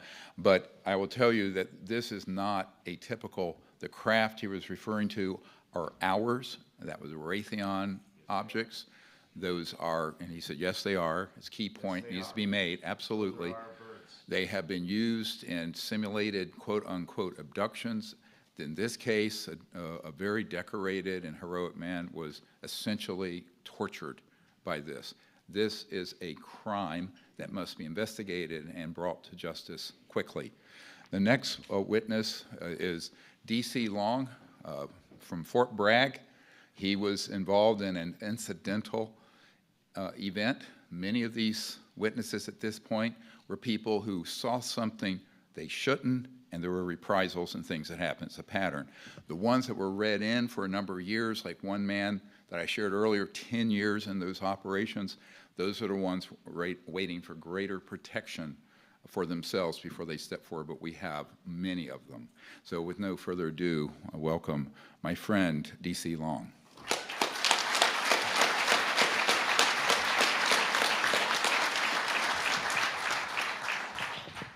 I promise mine's going to be much quicker than some of these other guys, and this is the way I talk.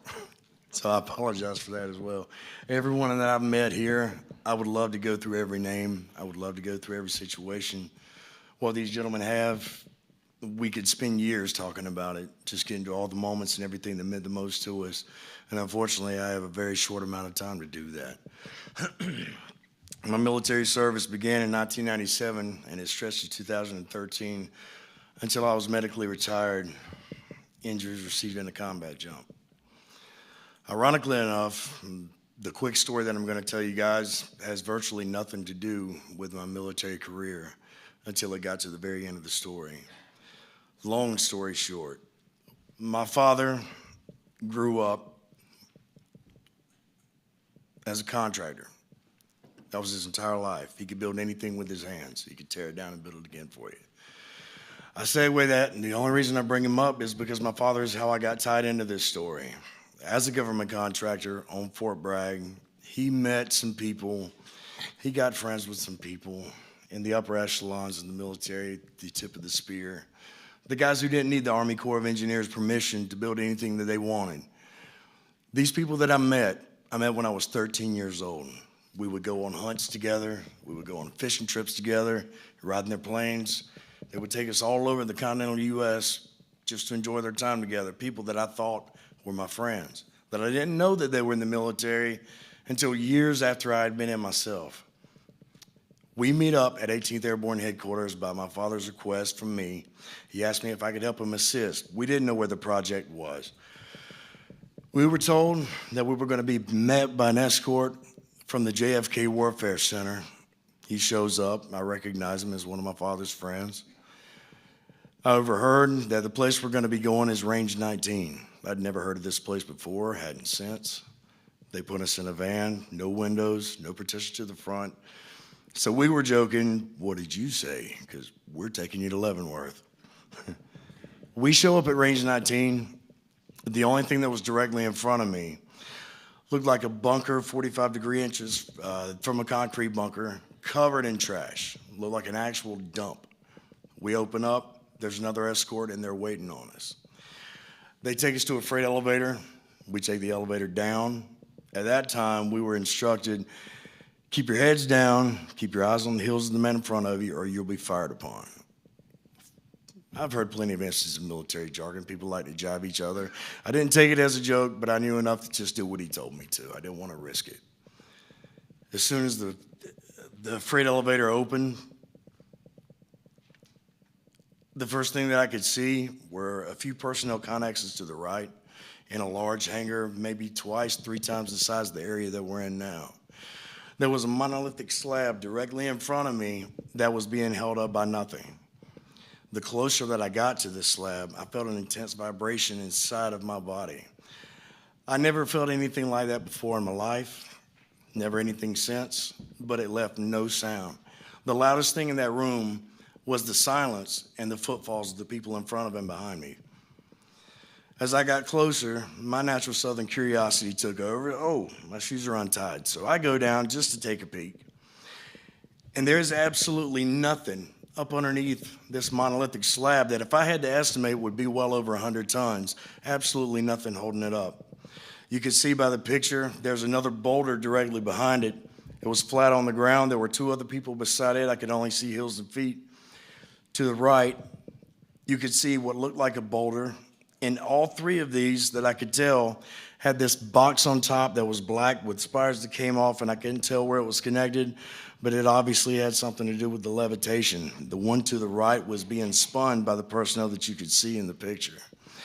At this point, from my knees, the escort needed me in the back, said, let's go. We follow on, go downstairs to our appointed place to take measurements for an underground firing facility for a live fire range. Excuse me. When it was all said and done, less than 15, 20 minutes later, we make our way back to the surface through the same hangar that we had noticed the monolithic slabs and the boulders. And there was absolutely nothing there. There was no noise for anyone taking anything out. It was 1 flight down to our appointed place, but you could still hear that there was nothing going on in the facility that we were in. We make our way out. We get back in the van, and they take us back to 18th Airborne Headquarters so we can retrieve our telephones, our IDs. Something was said to my father, and they retrieved all of the notes that were taken. Everything that he had that he recorded from whenever we were downstairs, they took it from him. I didn't think much of it. I go back upstairs, help him wrap up in the G5 war room. And it was at that time there was a gentleman sitting at the desk. Everyone was cleared out. And he had 2 pieces of paper. Said, I need you to sign this NDA. Absolutely not.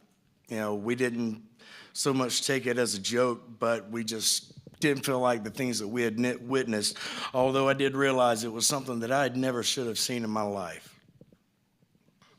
We weren't going to sign it. Didn't think anything of it. I leave.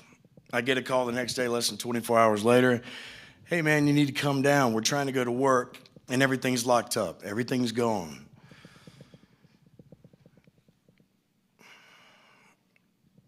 Everything that my father had worked for, from the time that I was a child until I became a man, became a soldier, and the company that had my name on it, everything was seized. Absolutely everything was seized. The pencils that he would use to make bid submittals to the Army Corps of Engineers was even taken because it contributed from the business. Everything was taken. I can't illustrate that point enough. My father went from being a very humble millionaire to absolutely broke, bankrupt, and destitute in 24 hours. Now, I wish I could tell you more about how much I love this man, not just because I have his name, not just because he's my father, but he was my best friend. He led me through every battle when I came home to let me know that it was okay to feel the things that I felt. This man and I, we were always together. The only thing that could separate us was the deployments and the uniform that I wore. When I got done with my fight, I found my father. When I was scared, I found my father, etc. This man that was my best friend looked me in the eye when I found him again and said, "Hey man, do you think this had something to do with Range 19?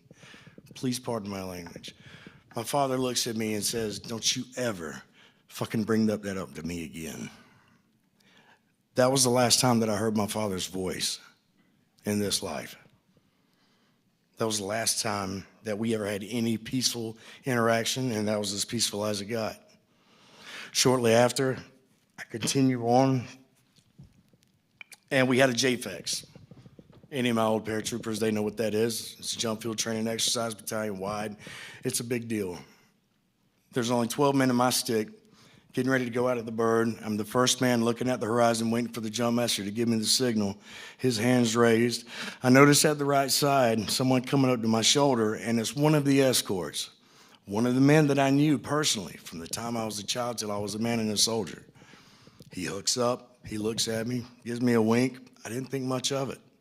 To me, there was no danger at that point. Green light goes off, I get a hit in my back, and then something hits me in the side of the face, and it's a static line. The gentleman to my right, the man that I knew, threw his static line intentionally, and it snapped my neck. I go to fall out of the aircraft, deploy my combat pack, full oscillation. The only thing that I heard after that was the sound that my body made when it broke. When I woke up a month later, I was told that I was not fit to be a Ranger. I was not fit to be airborne. I wasn't fit to be a soldier. My career was effectively over. Even throughout all this time, I could not reach out to my father. He wouldn't take my calls. He was homeless. I didn't know. I just thought he didn't want to talk to me. Eventually, I ended up in the same situation. This follows further down the road to about 2 years ago, whenever I finally was saved by someone who I didn't even deserve to hear the sound of their voice. I had intentionally grown my hair past my shoulders, my beard down to my stomach. I was 135 pounds just because I was hoping I could hide. I was hoping I could get away from what put me in that position to begin with. I get a phone call. It was 2 years ago. We found Daddy. He's in the hospital. I go down to see my father. He couldn't speak. The man that was 6'4", 240 pounds, a superhero in my eyes, not just because he was my daddy, because he was a tough son of a bitch. He was laying in a hospital bed, 98 pounds. When the people who I encountered after the fact that had actually spent time, excuse me, and got my father out of his homeless situation to help him get back on his feet, to give him the drive, to get back to doing the only thing that he knew how to do was to be a government contractor, they put him back in contact with some of the people that he thought could help him. I can't illustrate this fact enough. In the time span of 3 months, my father went from 6'4", 240 to 98 pounds, dying in a hospital room, and he couldn't even speak because the chemo was burning his lips. I told him, "I love you. Don't worry about us. We're square. I want to make you proud." Before Dr. Greer and I came in contact with each other, and I'm almost done, I wrote my story, and I entitled it, "I'm Afraid to Say." And people have asked me, "Well, why did you wait so long?" I mean, it's obvious why we waited so long to send it. Nobody knows this. My family doesn't know this. Dr. Greer obviously doesn't know this. When I sent that, I was planning on taking my life because they took every damn thing from me. I could handle losing my career. I was willing to die for my country. I was hoping like hell I would. Somehow I survived. And then they tried to take me again. They can have all that. I knew that when I put these around my neck. But my intention was to take my own life because I just couldn't do it anymore. I heard this man's words with Sean Ryan: "If good men do nothing, then evil men will prevail." I am damn tired of doing nothing.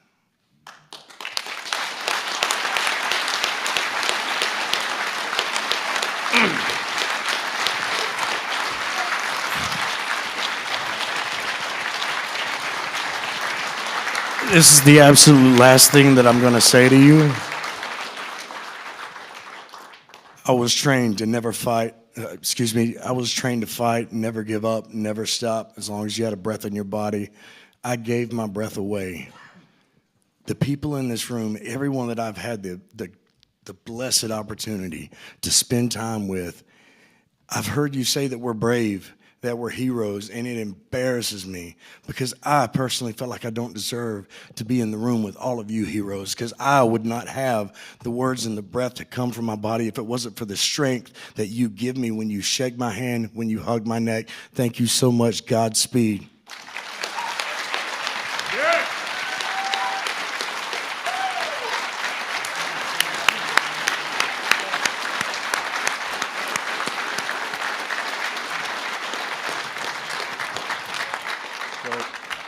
I'd like to introduce, and thank you very much. Again, men are courageous, and it's very emotional, and it should be. I'd like to introduce Eric Hecker. He's a Raytheon contractor based for about a year at the South Pole. He was involved in a neutrino light array. He has an enormous amount of information, but in the interest of time, we'll be brief. Thank you, Mr. Hecker.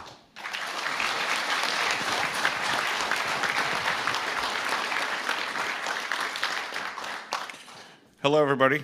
Ladies, gentlemen, members of the press.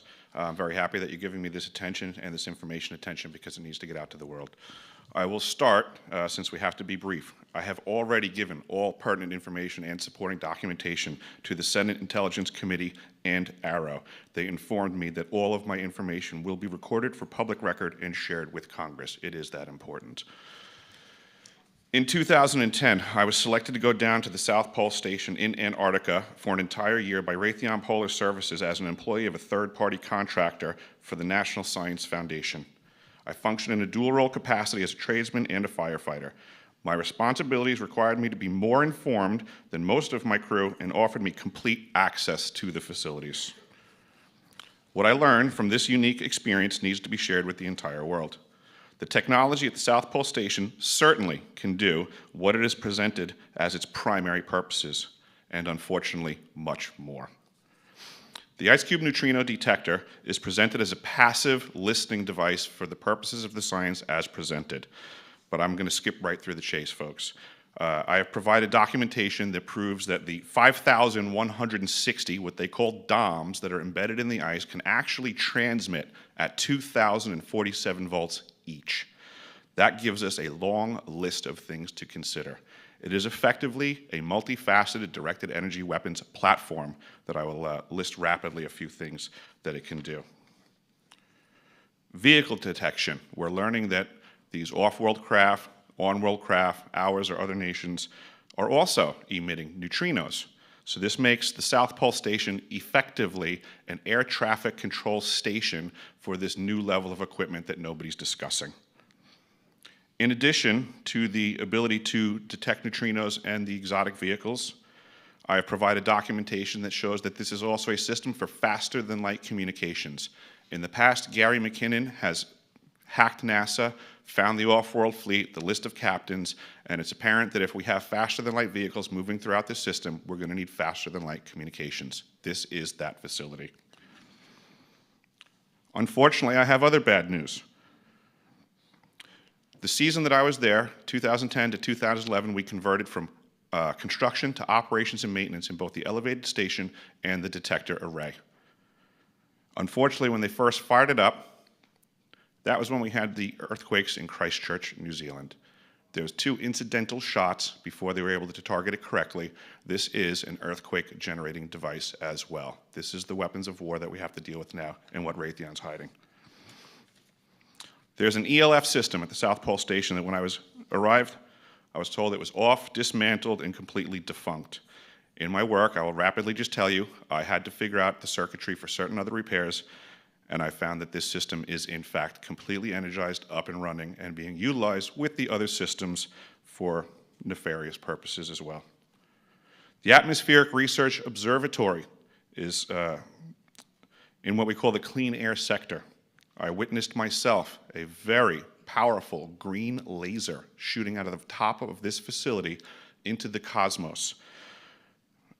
This, I believe, is a secondary form of long-range communications and/or a defense system. I am not saying that we need to be scared of anything that's out there, but please understand the military-industrial complex is happy to invest all of your money in alleviating their fears. A question of power comes into play for all of these facilities that are present. I assure you, I knew what was going on, I knew the load demands of the facility, and all of these new items exceed the demand for the systems that I was presented. I am doing due diligence and research. I believe there is either a secondary power supply there that is either nuclear, that was there prior to the start of the Antarctic Treaty, which prohibits such things, and or that there is some sort of exotic power supply system there that just is not in the verbiage of the treaty, so it negates the responsibility to the parties involved.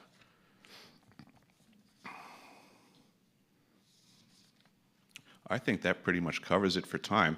If anybody wants to find out more, I have a website where all this information is at. For brevity, I'll wrap it up, but you can go to deciphering.tv. I've documented all of this stuff, and information is available. Awesome. Thank you.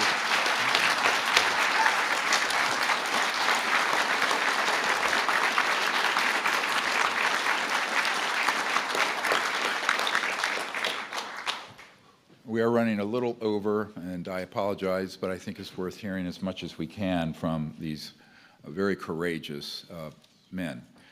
One of the things, if I had time, I would run through. We can go through very quickly. I think people in the military and in Congress and the American people need to know the difference between the man-made advanced technologies and how they look and the extraterrestrial vehicles. We're going to run through a side-by-side. You can look and see ET, one on the left, seamless. It is actually created in a material science and technology we don't have time to go into, but we understand that, versus the man-made ones that have components, parts, wires, and what have you. Next. And again. Next. And again. And then you hear on the right, that is the Norton Air Force Base 1988 air show, classified. We have a witness who was in there, and these on the right are man-made. They were late Mercury era, 59 through early 60s in their construction, because we had mastered gravity control in October 1954. So these had been in the solar system by the time my uncle, who was Northrop Grumman, had worked on the lunar module out on Long Island to put Neil Armstrong on the moon. Next. This is, again, an ET vehicle. On the left, one with struts, parts, pipes, and often humming, a transmission, sort of transformer sound on the right. Next. And again, one that's extraterrestrial, and a vague copycat that's man-made. Next. And again. And again. Next. Now the one on the right, this is a little bit to unpack. It takes us a couple hours. I'll go through it quickly. You can look up the Cash Landrum case. Back in 1980, outside Houston in Texas. The one on the right is actually an ET craft. It was they were unable to figure out how to get its energy system to work. They, I think rather foolishly, put a nuclear energy system on it. It malfunctioned. And as it did so, it radiated innocent people in their vehicle underneath it. It later was escorted by helos to a base west of there. The man who debriefed the 4 human pilots of this and debriefed them, we know, and we have his testimony. He's Air Force Office of Special Investigations out of Kirkland Air Force Base. So the Cash Landrum case involves civilian injuries. They tried to sue the government. The government denied they had any knowledge of it, but the constitutional government of the United States doesn't know this. This is the big problem. Next. And this, I want to just play this for a moment. We're in Washington. Here is an esteemed senator from Hawaii, and listen to what he said in the 1980s. A shadowy government with its own Air Force, its own Navy, its own fundraising mechanism, and the ability to pursue its own ideas of the national interest, free from all checks and balances, and free from the law itself. Free from all checks and balances and free from the law itself. Now, the media often wants to portray this issue, conspiracy people, and of course, at this point, if you disagree with someone anywhere, you just call them a conspiracy theorist, okay? This man knew what he was talking about. A shot. Oops. So he absolutely knew what was going on with this. He was denied access, not just on the Iran-Contra issue, but on this specific issue. And how do we know that? We have an attorney, Derek Garcia here. He is now heading up the Disclosure Project Legal Defense Fund, and we have, as of about 2 hours ago,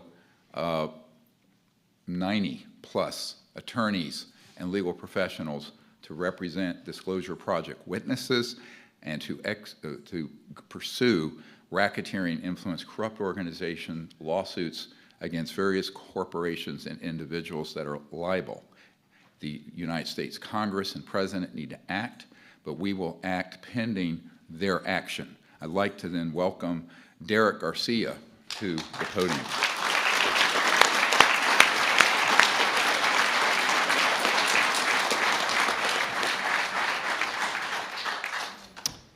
Good afternoon.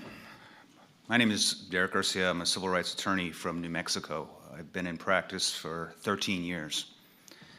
I'm admitted to practice in the District of New Mexico, the Federal District, the United States Court of Appeals for the 10th Circuit, as well as the U.S. Supreme Court. I'm joined in the audience by my colleague and attorney, Paige Fox from Illinois, and numerous attorneys who have now joined our legal team nationwide and internationally. We are dedicated to ending decades of UFO secrecy and releasing vital technologies which will bring an end to our current environmental and energy crisis. On May 23rd, we announced the creation of the Disclosure Project legal team over Dr. Greer's YouTube channel. Since our initial announcement, we now have over 90 legally affiliated individuals, different practice areas and expertise, paralegals, law students, law clerks, members of law enforcement, and criminal investigators, legal professionals from over 23 states and nearly all relevant jurisdictions, and a growing list of preeminent attorneys internationally. We continue to make the call for pro bono attorneys, all volunteer at this point, and legal professionals, and add new members of the Disclosure Project legal team on an hourly basis. We have assembled a one-of-a-kind and strictly nonpartisan volunteer legal team for the purpose of moving disclosure forward once and for all. Our goals are to legitimize the essentially UFOs and promote public awareness as to the numerous related constitutional and legal implications on this issue. We wish to support the constitutional government in regaining full operational control over these secret, illegal, black budget, beyond black budget projects. And we will gain control over this issue for the first time since President Eisenhower. We will seek truth about propulsion and advanced energy technologies capable of solving world hunger, poverty, and the energy crisis. We will seek justice for those who have been harmed by non-disclosure and technology seizure through filing civil RICO actions, Bivens claims, and numerous and multiple legal theories aimed at getting to the ultimate truth on this issue. The competent, under oath testimony already developed by the Disclosure Project team, Dr. Greer, and these courageous witnesses, and represented in the Disclosure Project intelligence archives developed over 30 years of Dr. Greer's work, may also be used in criminal prosecutions by United States attorneys or criminal prosecutors across the globe. to seek indictments on the numerous RICO crimes which have been committed on this issue, with the aim of keeping the issue buried. Just a small sample, and I know we're short for time, of the crimes that are directly related to this issue.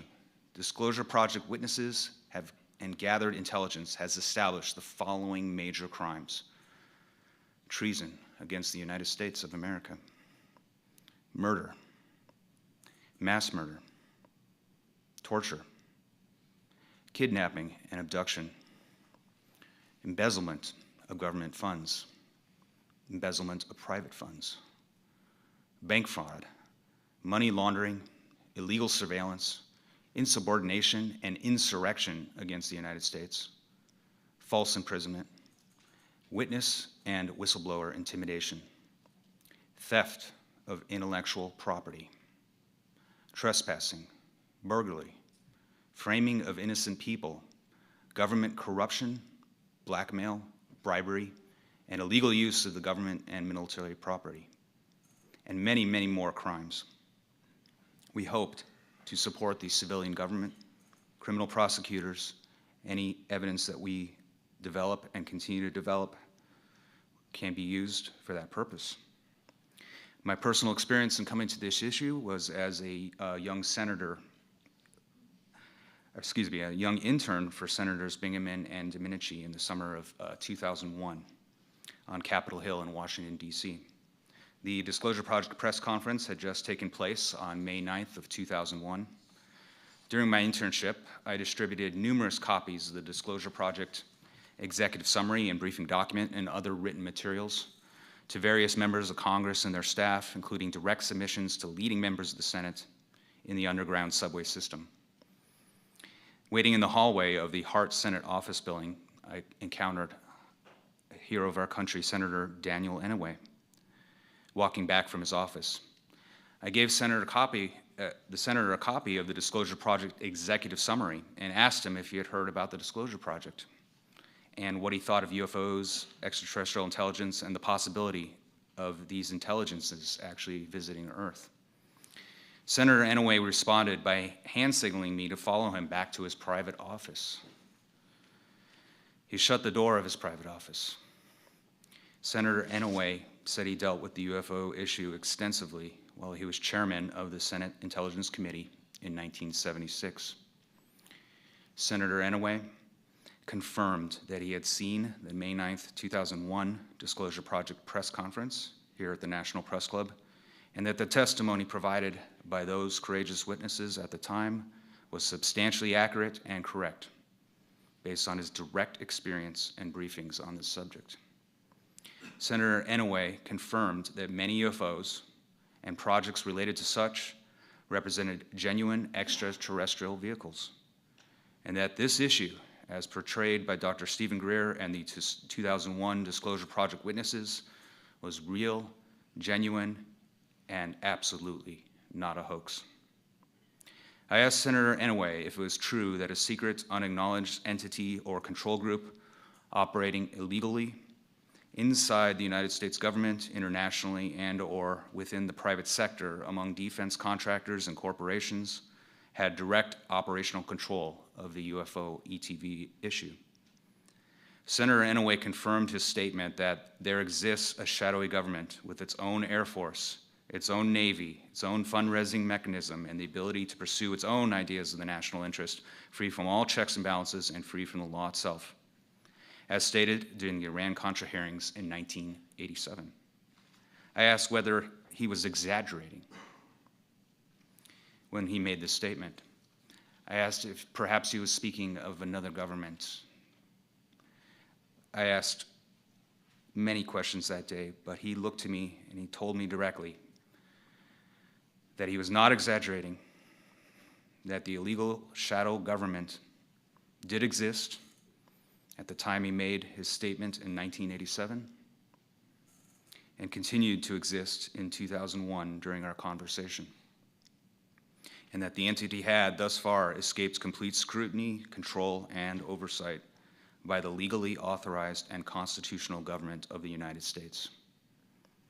Further corroborating documents and details to my personal testimony on this issue is available in a signed affidavit that I have executed concerning what Senator Inouye told me directly. For members in the media, I can definitely get you an electronic copy. We encourage you to join our legal team by visiting our YouTube channel or the disclosure.legal@gmail.com. And we thank you and all those in our nation and worldwide who have volunteered their legal talents so far as we continue to develop a strategy and approach that will stand the test of time.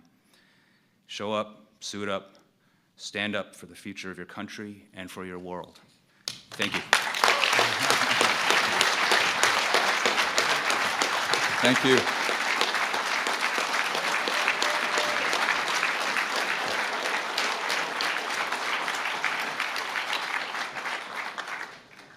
So I would like to thank very sincerely Mr. Garcia for his work. When he first contacted me, he was a 20-year-old student at Wesleyan. Now he's the age of a couple of my daughters. He's now an attorney, and we've gone full cycle, where now he is stepping up with all these other wonderful attorneys and legal professionals to represent what we are doing pro bono, since we are at present an unfunded operation. I would like to also just quickly go through, we're not going to have time to go through everything here, but there is a history of hearings on this subject going back many decades. You know, we have Blue Book, Robertson Report, the Gerald Ford hearings, the Condon Report, and et cetera. These have all been, unfortunately, submarined and corrupted by influences that have prevented the truth of this coming out. We have to be very careful, because Eisenhower said only an informed citizenry can prevent the loss of our freedoms and democracy. I would like to acknowledge how important, let's go through these signatures, the 16 members next of the Senate who have written for the Pentagon to pick up its pace and further fund the investigations. But they have to have watchdog external folks looking at that. That's what the Disclosure Project has to do. The also chairs and co-chair of the Senate Intelligence Committee have written to Arrow with concerns about the feedback. There are people I know who have been through the Arrow office and the SCIF, and they have contacted me explicitly saying that some of their information is not getting back to the members properly. This cannot happen. The Congress has passed a law. The Pentagon and this office must comply, and the people of the United States must insist that they comply with the law that has been passed. Next. We won't have time to go into this in depth. I just want to mention, I want to be extremely careful what I'm about to say, because it will be misconstrued by various folks out there. There are civilizations extremely advanced that are concerned with what we're doing. This station at the South Pole is a much later version of a man that I worked with for a number of years in the 90s who invented the neutrino light detector system on the satellites up in space. He knew then that these were being used, and this was in the 70s, to track, target, and destroy extraterrestrial assets in space and also around the Earth. Now, these civilizations, given their extremely advanced state, had they wished to punch back, they would have. However, they are inordinately peaceful, they are organized in a group, and we need to come forward as a people instead of looking at everything as a military threat and see that there's an opportunity here, and there has to be diplomacy and science and disclosure of the truth in order to avoid a catastrophe. My understanding is the technologies that are in these covert programs have become so advanced that at some point they could be a threat to these other worlds. As such, it puts our entire planet at risk because of the unchecked power and technology of the illegal secret government projects. This is a much graver national security threat than China, Russia, Iran, or anything the news media is currently covering. Next. I want to give you a call to action. All of you listening, the citizens of the world, not just the United States. If you know someone who is a government contractor, a government employee, military, what have you, who has information on this, please have them contact us at this email address. Please write your members of Congress. We live in a democracy still. You should write to your 2 senators and your representative and the President of the United States, expressing your concern and calling for open hearings. We need to network with our friends and families and get them to support this effort. You need, if you can, to contribute to our effort. I'm retired as a doctor, so, you know, I can't fund everything at this point like I had. If you can assist with the Energy Research Lab that we are proposing in the Lost Century, you'll see that, then please contact us. We have a $50 million funding need to stand up a open source energy lab. What does that mean? We would develop these zero-point energy technologies, and they would be released free of charge, open source, to the entire world, so we can quickly solve the environmental and poverty problems we are facing.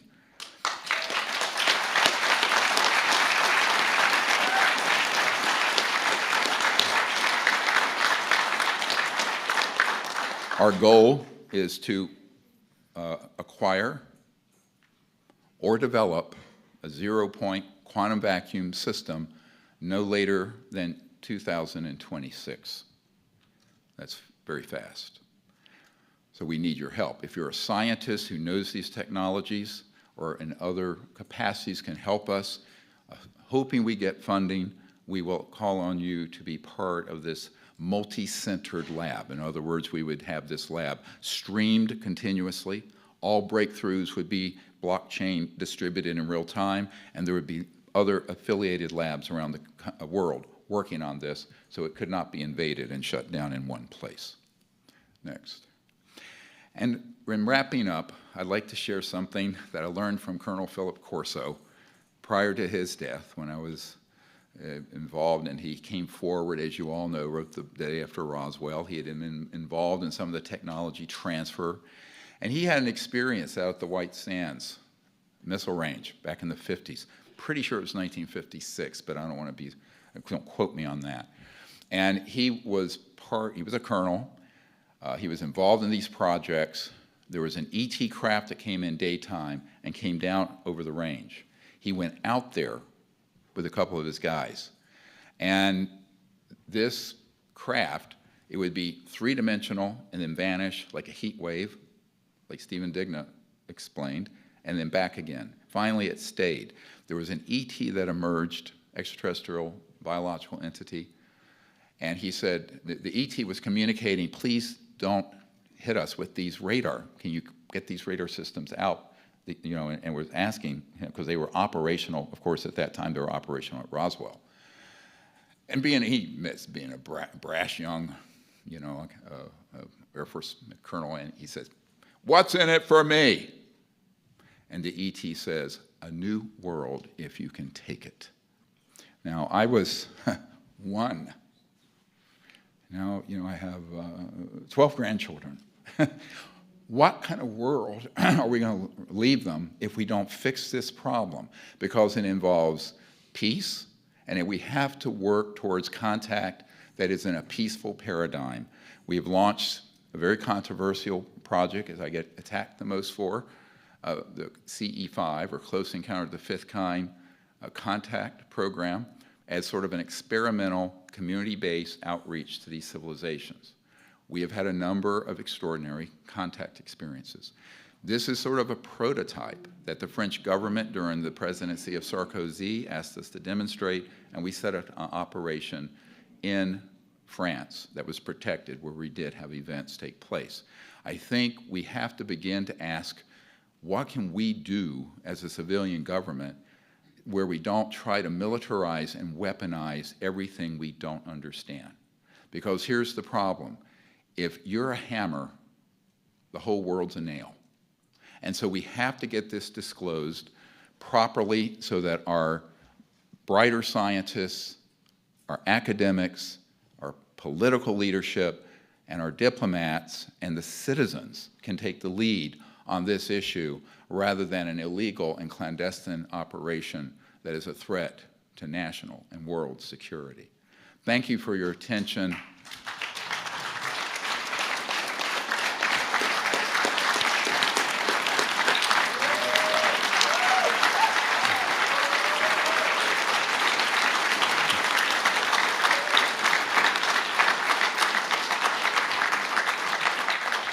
Now, I am told we have to be out of here at 5.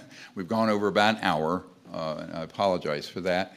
But if there are any members of the press here that have a question, you can ask them, and we'll be happy to answer them briefly. Any members of the media? Yes.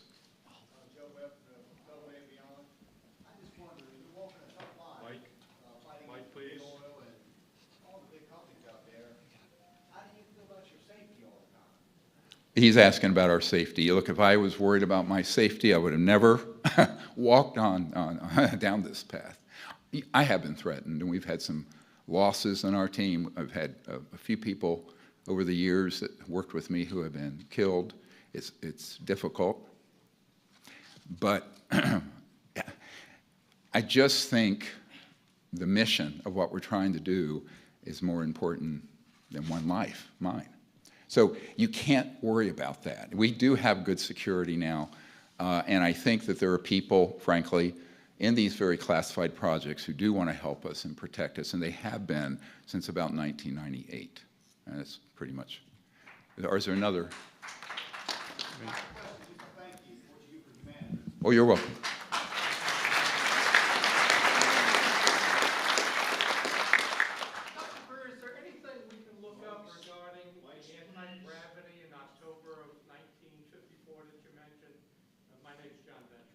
Yes, he's asking about my comment about gravity control being accomplished in October 1954.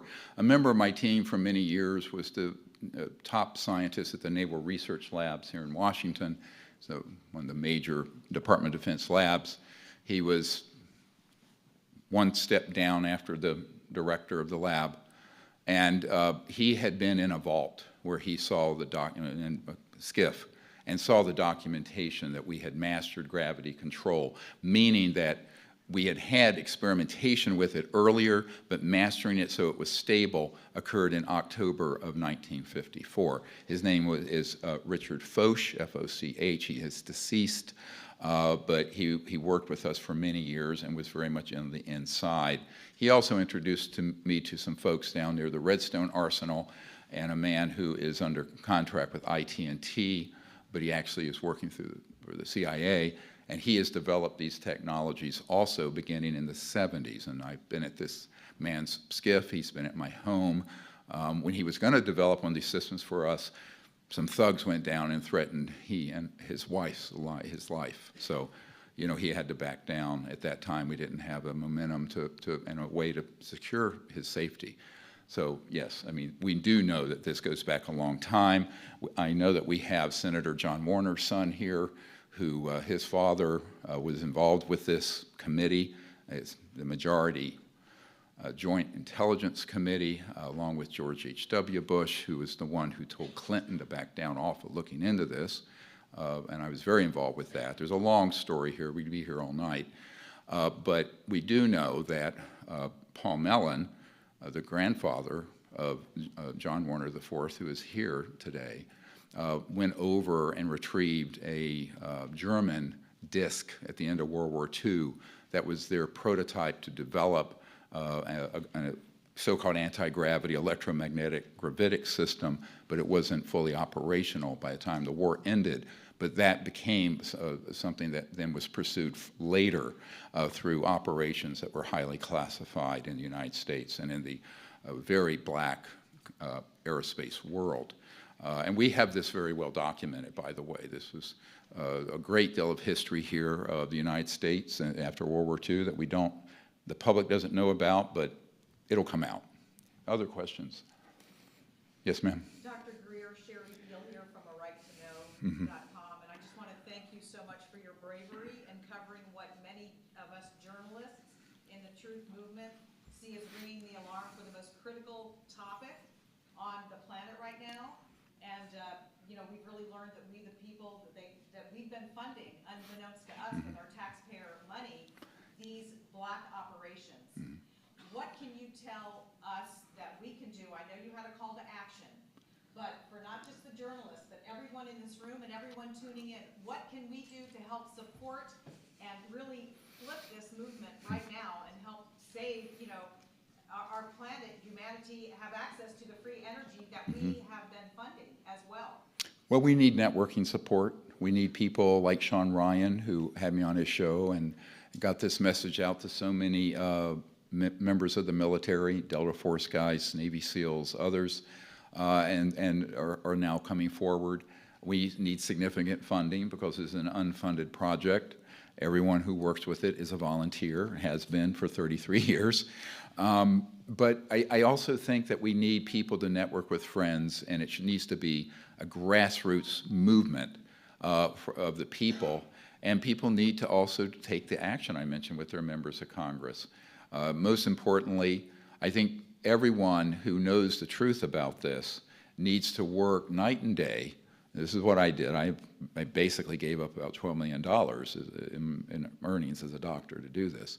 But my view of it is that we need people who understand what's at stake and walk the talk. And it's not, it needs to go beyond just gab, and we need action. And I think the timeline for it is now. This is all emerging. I just heard from a very important figure in Australia this morning. He said the defense sector there is following this. There are multiple people there going to come forward. There's a big asset base there in their Pine Gap, and the members of the Australian Senate are also open to pursuing this. So this needs to be a worldwide effort, not just United States.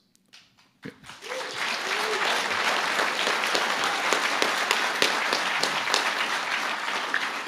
Yes, ma'am.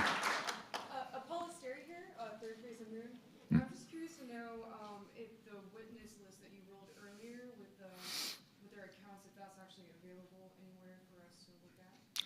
Yes, all of this is available, assuming we can get it to you. That can be emailed to you, the redacted one. Obviously, the unredacted one is very sensitive. I am not going to disclose the names of the hundreds of men and women who want to not be disclosed publicly. Now, it's very courageous of these guys to do it.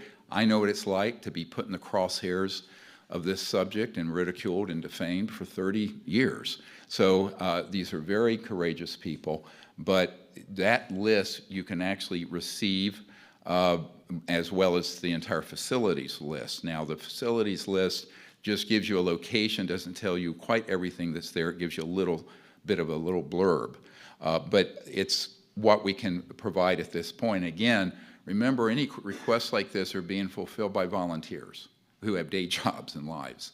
So be patient with your requests, and please communicate that to our staff or our email address that I provided.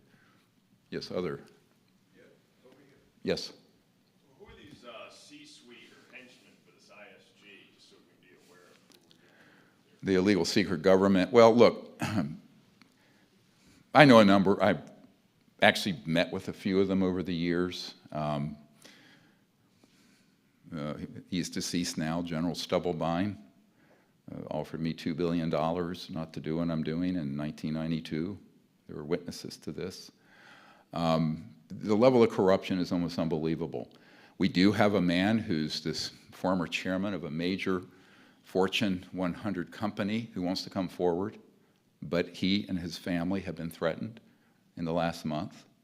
So I've had these conversations, and this man, by the way, confirms that corporation has free energy. He regrets what he's done. He is retired, and he would love to see this come forward for his children and grandchildren. He's a decade or more older than me. So at this point, the ones who are not wanting to be named, I don't name.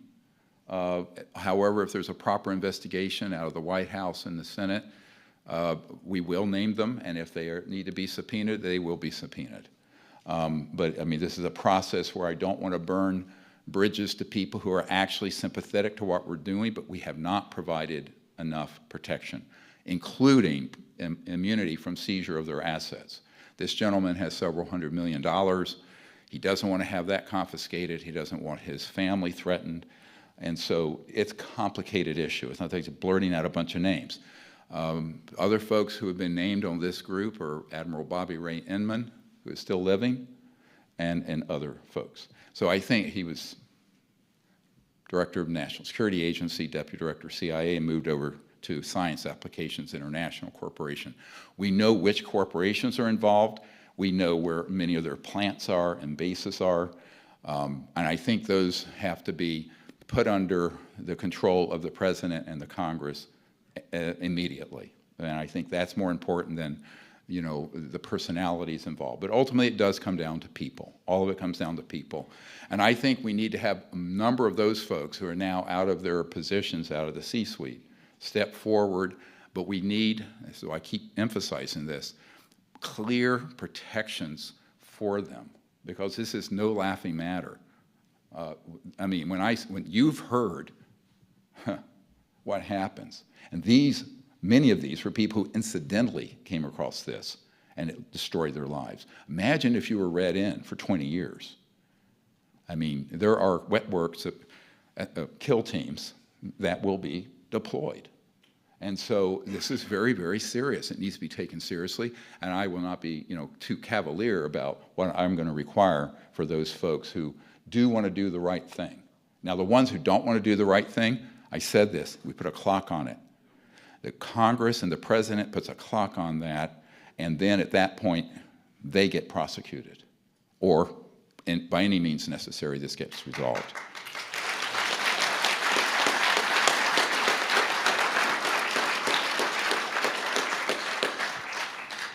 Yes. Dr. Greer, can you give any, I'm over here.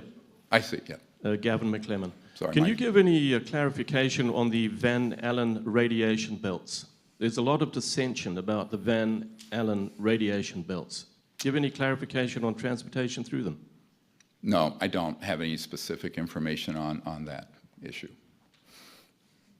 I do know that these technologies that we're talking about would have no problem going through, frankly, solid matter, ocean, et cetera. If you can wait. Is there another member of the media press?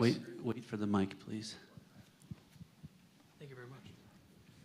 Dr. Greer, can you tell us more about the programmed life forms that are involved in the so-called abduction phenomenon, please? Thank you.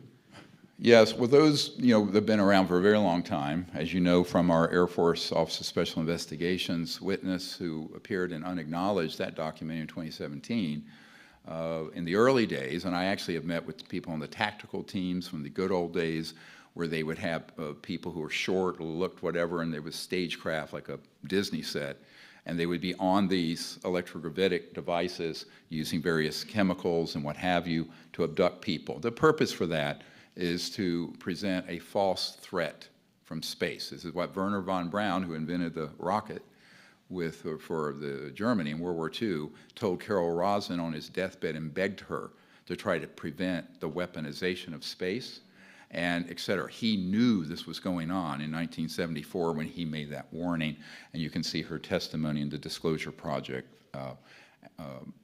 website on YouTube. However, it evolved from that point to where they have very sophisticated robotic objects and beings that look exactly like a gray or this or that, and I've met with multiple people who have constructed them, operated them, or been victims of them who are military. Mr. Digna was actually abducted and taken into this craft through technologies that sounds like science fiction. But remember what Ben Rich told my friend James Goodall, who is here, is an aerospace historian, right before he died, and he said, anything you can imagine that they've done on Star Trek is out in the desert. He's not talking about Area 51. He's talking about the Lockheed assets. And we've already done it. We have it. It exists. And we've either used it or decided not to use it. He also wrote the reply to one of his friends that Mr. Schratt obtained, where the man said, do you think UFOs exist, and are they extraterrestrial or ours? He said they are both. And that is from the director and the head Lockheed Skunk Works, Ben Rich, legendary. So I always tell people, we have all this in the archive. Please don't just take my word for it. Never had a clearance, never been to government. I'm an emergency doctor doing this to help the future of our planet. But we have all the information that proves every bit of this. And under oath, these courageous men and hundreds of others will tell the truth. Yes? Because of the shadow government and other forces, just how threatened is U.S. sovereignty? I couldn't understand the question. U.S. sovereignty, is it threatened because of the shadow government and other forces? I will tell you that effectively, the constitutional government of the United States, at least in this area, has been nullified since about the late 1950s. And we have tracked this. It's a huge problem. Senator Inouye knew it.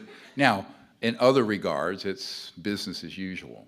But remember, this organization is transnational. It operates globally with alacrity, as I mentioned.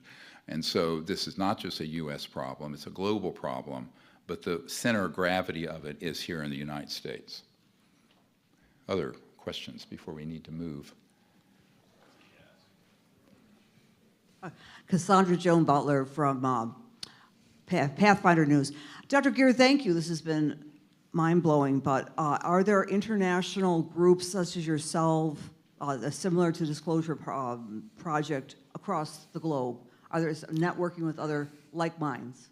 Well, yes, we have people involved with what we're doing in various other countries, including Russia in their space program and other places. We recently obtained the testimony of a Russian general that back in the Soviet era, where an extraterrestrial vehicle and beings put some of the people at an intercontinental ballistic missile site kind of in stasis so they could go in and fixed an overheating missile that wasn't being detected that could have blown up and it could have triggered World War III. Now, I will tell you, there are a number of incidences that involve nuclear sites, weapon storage areas, et cetera, where there have been, and power plants, where there have been ET craft, because there's energy being given off from those systems that are beyond the electromagnetic pulse spectrum that Dr. Zohari, who was here this weekend, who's a physicist, described in the scalar range. So I think that the interstellar civilizations, these extraterrestrial civilizations, have a profound concern because those could be a threat to them, those energy forms, but they know it's a threat existential to the Earth.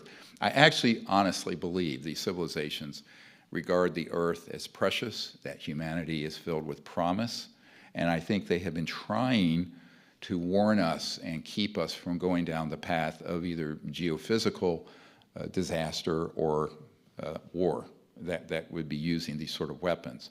The most dangerous weapons are unacknowledged. They're not the nuclear ones. They're the ones that Mr. Hecker is talking about and others, and we have a great deal of information on that. I have folks who worked for the NSA and also Raytheon who have used some of those in horrific ways to trigger deliberately earthquakes and other problems. So this is something that is very serious, and it has to be gotten under control. When I say that these projects need to get under supervision and control by some sane folks who aren't sociopaths, it has to happen fairly quickly at this point.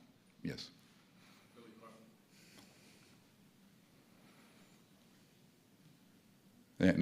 Hello? Oh. Billy Carson, Forbidden Knowledge TV. Hey there, coming in loud and clear, buddy. I'm in. With regards to the civilian RICO, can we foresee, if this process is successful, any potential prison time for any of these corporate execs that are behind this? Look, an eye for an eye leaves the whole world blind. I think what we want to do first is to gain their cooperation with the effort. We hope we can exert enough pressure both through what we're doing as civilians, through a civilian RICO and other actions, as well as what's happening in the Congress, that gets resolved.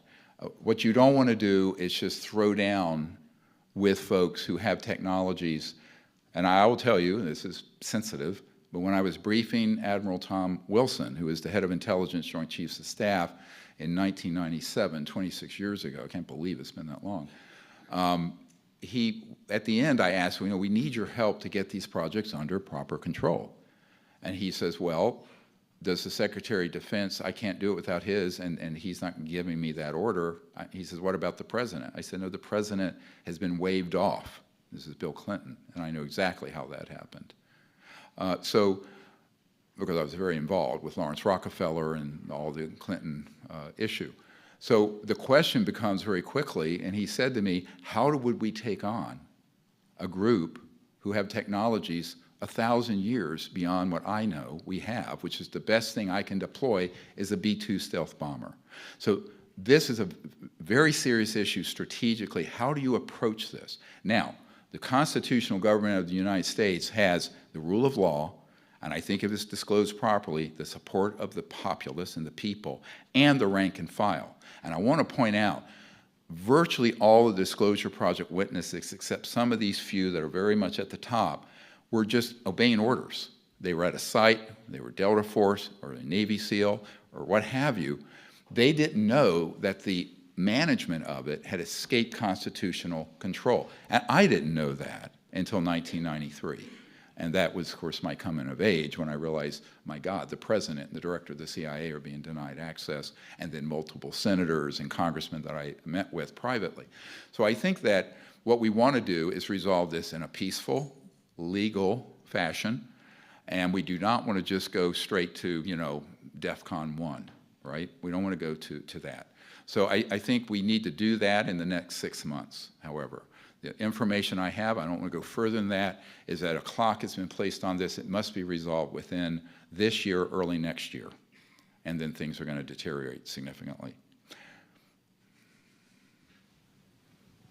Who in Congress is supporting you? Who can you name? I don't want to really go into, let them speak for themselves. When I take meetings, I take them, if they're confidential, they're confidential. I'm not important in this. It's not supporting me. I'm 68. I was 34 when I started on this path of double my age. I'm not going to live another 30 years probably. So, my point is I want to be a means to get the intelligence, the information, put the coalition together to move this forward. And I think it's going to need, but the members of Congress who have come forward about this already, such as Congressman Tim Burchett of Tennessee, who has called for these open hearings. He's on the House Government Reform and Oversight Committee. There are many members of Congress who are awakening to this problem. The issue is they're moving much too slowly. You need to contact these members of Congress and also the White House and the Office of the President and say this needs to be dealt with expeditiously because they now have in their possession the entire Disclosure Project Intelligence Archive. And what I have to say about that is no more excuses. No more excuses. They have everything they need.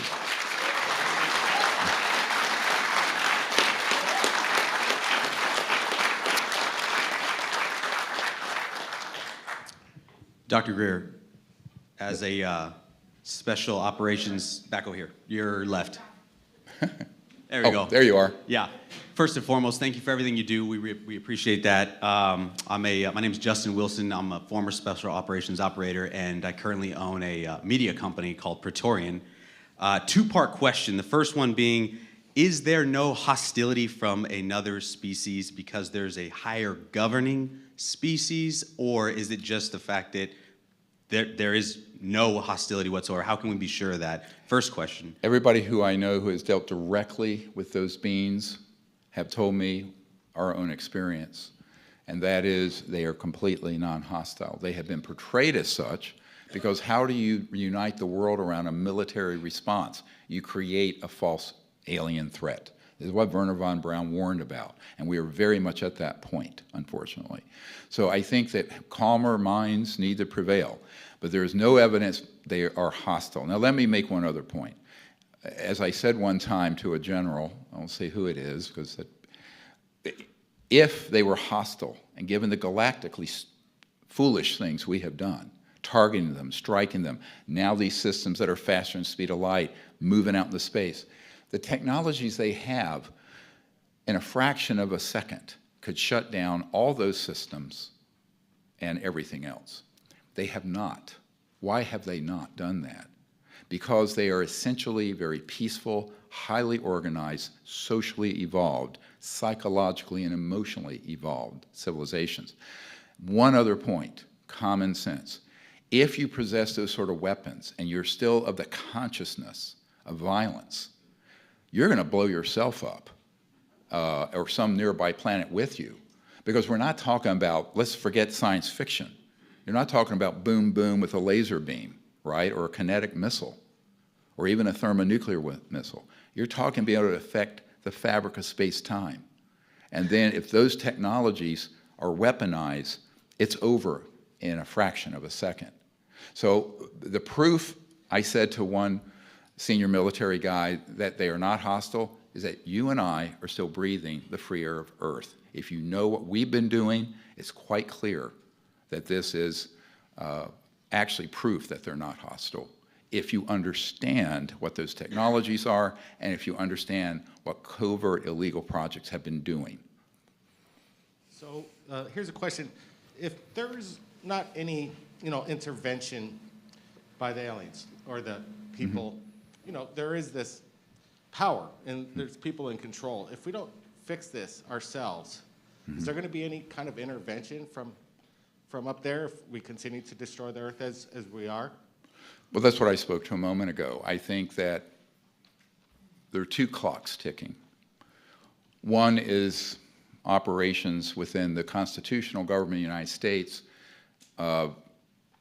that are not going to put up with this any further, more than another 6 to 9 months. The other is the fact that these extraterrestrial civilizations cannot afford for this progression of technology being deployed against them. These have been, much of it's been reverse engineered from the ET vehicles, right? And so at a certain point, where do they have to do something to protect other places? Because there's a universal principle of self-defense. So far, we've just been cruising along, getting away with this foolish and childish behavior. But I can't give you a timeline on that, but I think that, I honestly, from what I've heard from very senior intelligence sources inside the so-called illegal operations, is that it's thought that it would not be able to go on beyond 2026. So maybe within 3 years. Yes? What do you anticipate will be the response from governments and military people when they learn they've been lied? Well, I think that at first there's denial, shock. It's like the stages of death, frankly. But I know the people that I've been with in the last year and a half and providing this information, which they've then confirmed, it has been an existential crisis for them psychologically, organizationally, et cetera. I won't say who I've been doing this with, but it is traumatic. One of the chief folks, he started working with us on this. He asked me to give them everything we had. I did. Very senior intelligence person. And, he had 2 Black Hawks over his house, shaking his house with his kids in it the next day, with just hovering there. Very threatening. This is a very courageous man, a hero of the country who is unnamed. But what I'm saying is that it's going to be a process because there's so much to know, and it's so shocking. And I think most people in the media and in government cannot believe what Senator Inouye knew in 1987 and confirmed to Mr. Garcia in 2001. And I think that you want to sort of go into denial, this just can't be. I did have someone years ago who was a member of the Canadian military say, this is the hottest potato in the universe. Nobody wants to deal with it. And this is another problem. It's easier just to go, this is too difficult, too dangerous. I'm just going to pay attention to what the next tax bill is or whatever it is. And I understand that. I mean, honestly, I sometimes wish I'd never found out what I did about this issue. I got kind of dragged into getting involved at this level, and I never thought I would have to. In my naivete as a young doctor, I thought, well, you tell the right people this, you provide the evidence, and they fix it. But, and they should have. They should have. But I think at this point, it just becomes very difficult for them. And this is why what we're trying to do, if we can get some help from guys here and listening, is that we need someone who's a very good data scientist and data file person to take this entire archive, finish it. Only part of it's been scanned in. We have enormous amount yet to do. And so it can be organized, and then I would do briefing modules, maybe, I don't know, a dozen, 20 of them, that would connect all that evidence and testimony into intelligence assessments. Now, I've done a number of these. You know, back in the day, I provided intelligence assessments to folks because ultimately the comprehensive assessment based on multiple terabytes of data, hundreds of witness testimonies, thousands of government documents, that has to be put together in something sensible. But that's a very heavy lift, by the way. But I think that's what we need to do, so that if you're the national security advisor or the president or chairman of a committee or their members, that they can go from understanding it in a methodical way, because it's so much to unpack and it's so overwhelming. But that's just something I haven't had time to do. On my free time, we'll work on it together. Yes. Yes. Thank you very much. I understand your proposition of benevolence. I'd like to follow up a little bit what the gentleman over there said about hostile intention, one of intention of our EBs. Have you ever had any information or relate to you towards genetic manipulation of the species that had been ongoing or previously talked about, which would, of course, construe a national security threat to the Republic? Has any of that ever come your way? Well, I've certainly heard about it, but what I've heard is the reverse, that our classified projects have taken genetic material and altered it for various purposes, including cloning projects and these program life forms. So in reality, it's probably flown the other way from the folks I've heard. Look, I've been told we have to be out of here at 5. I thank you for your patience. I know we went over about an hour, but help us if you can, and God bless all of you. We'll see you soon.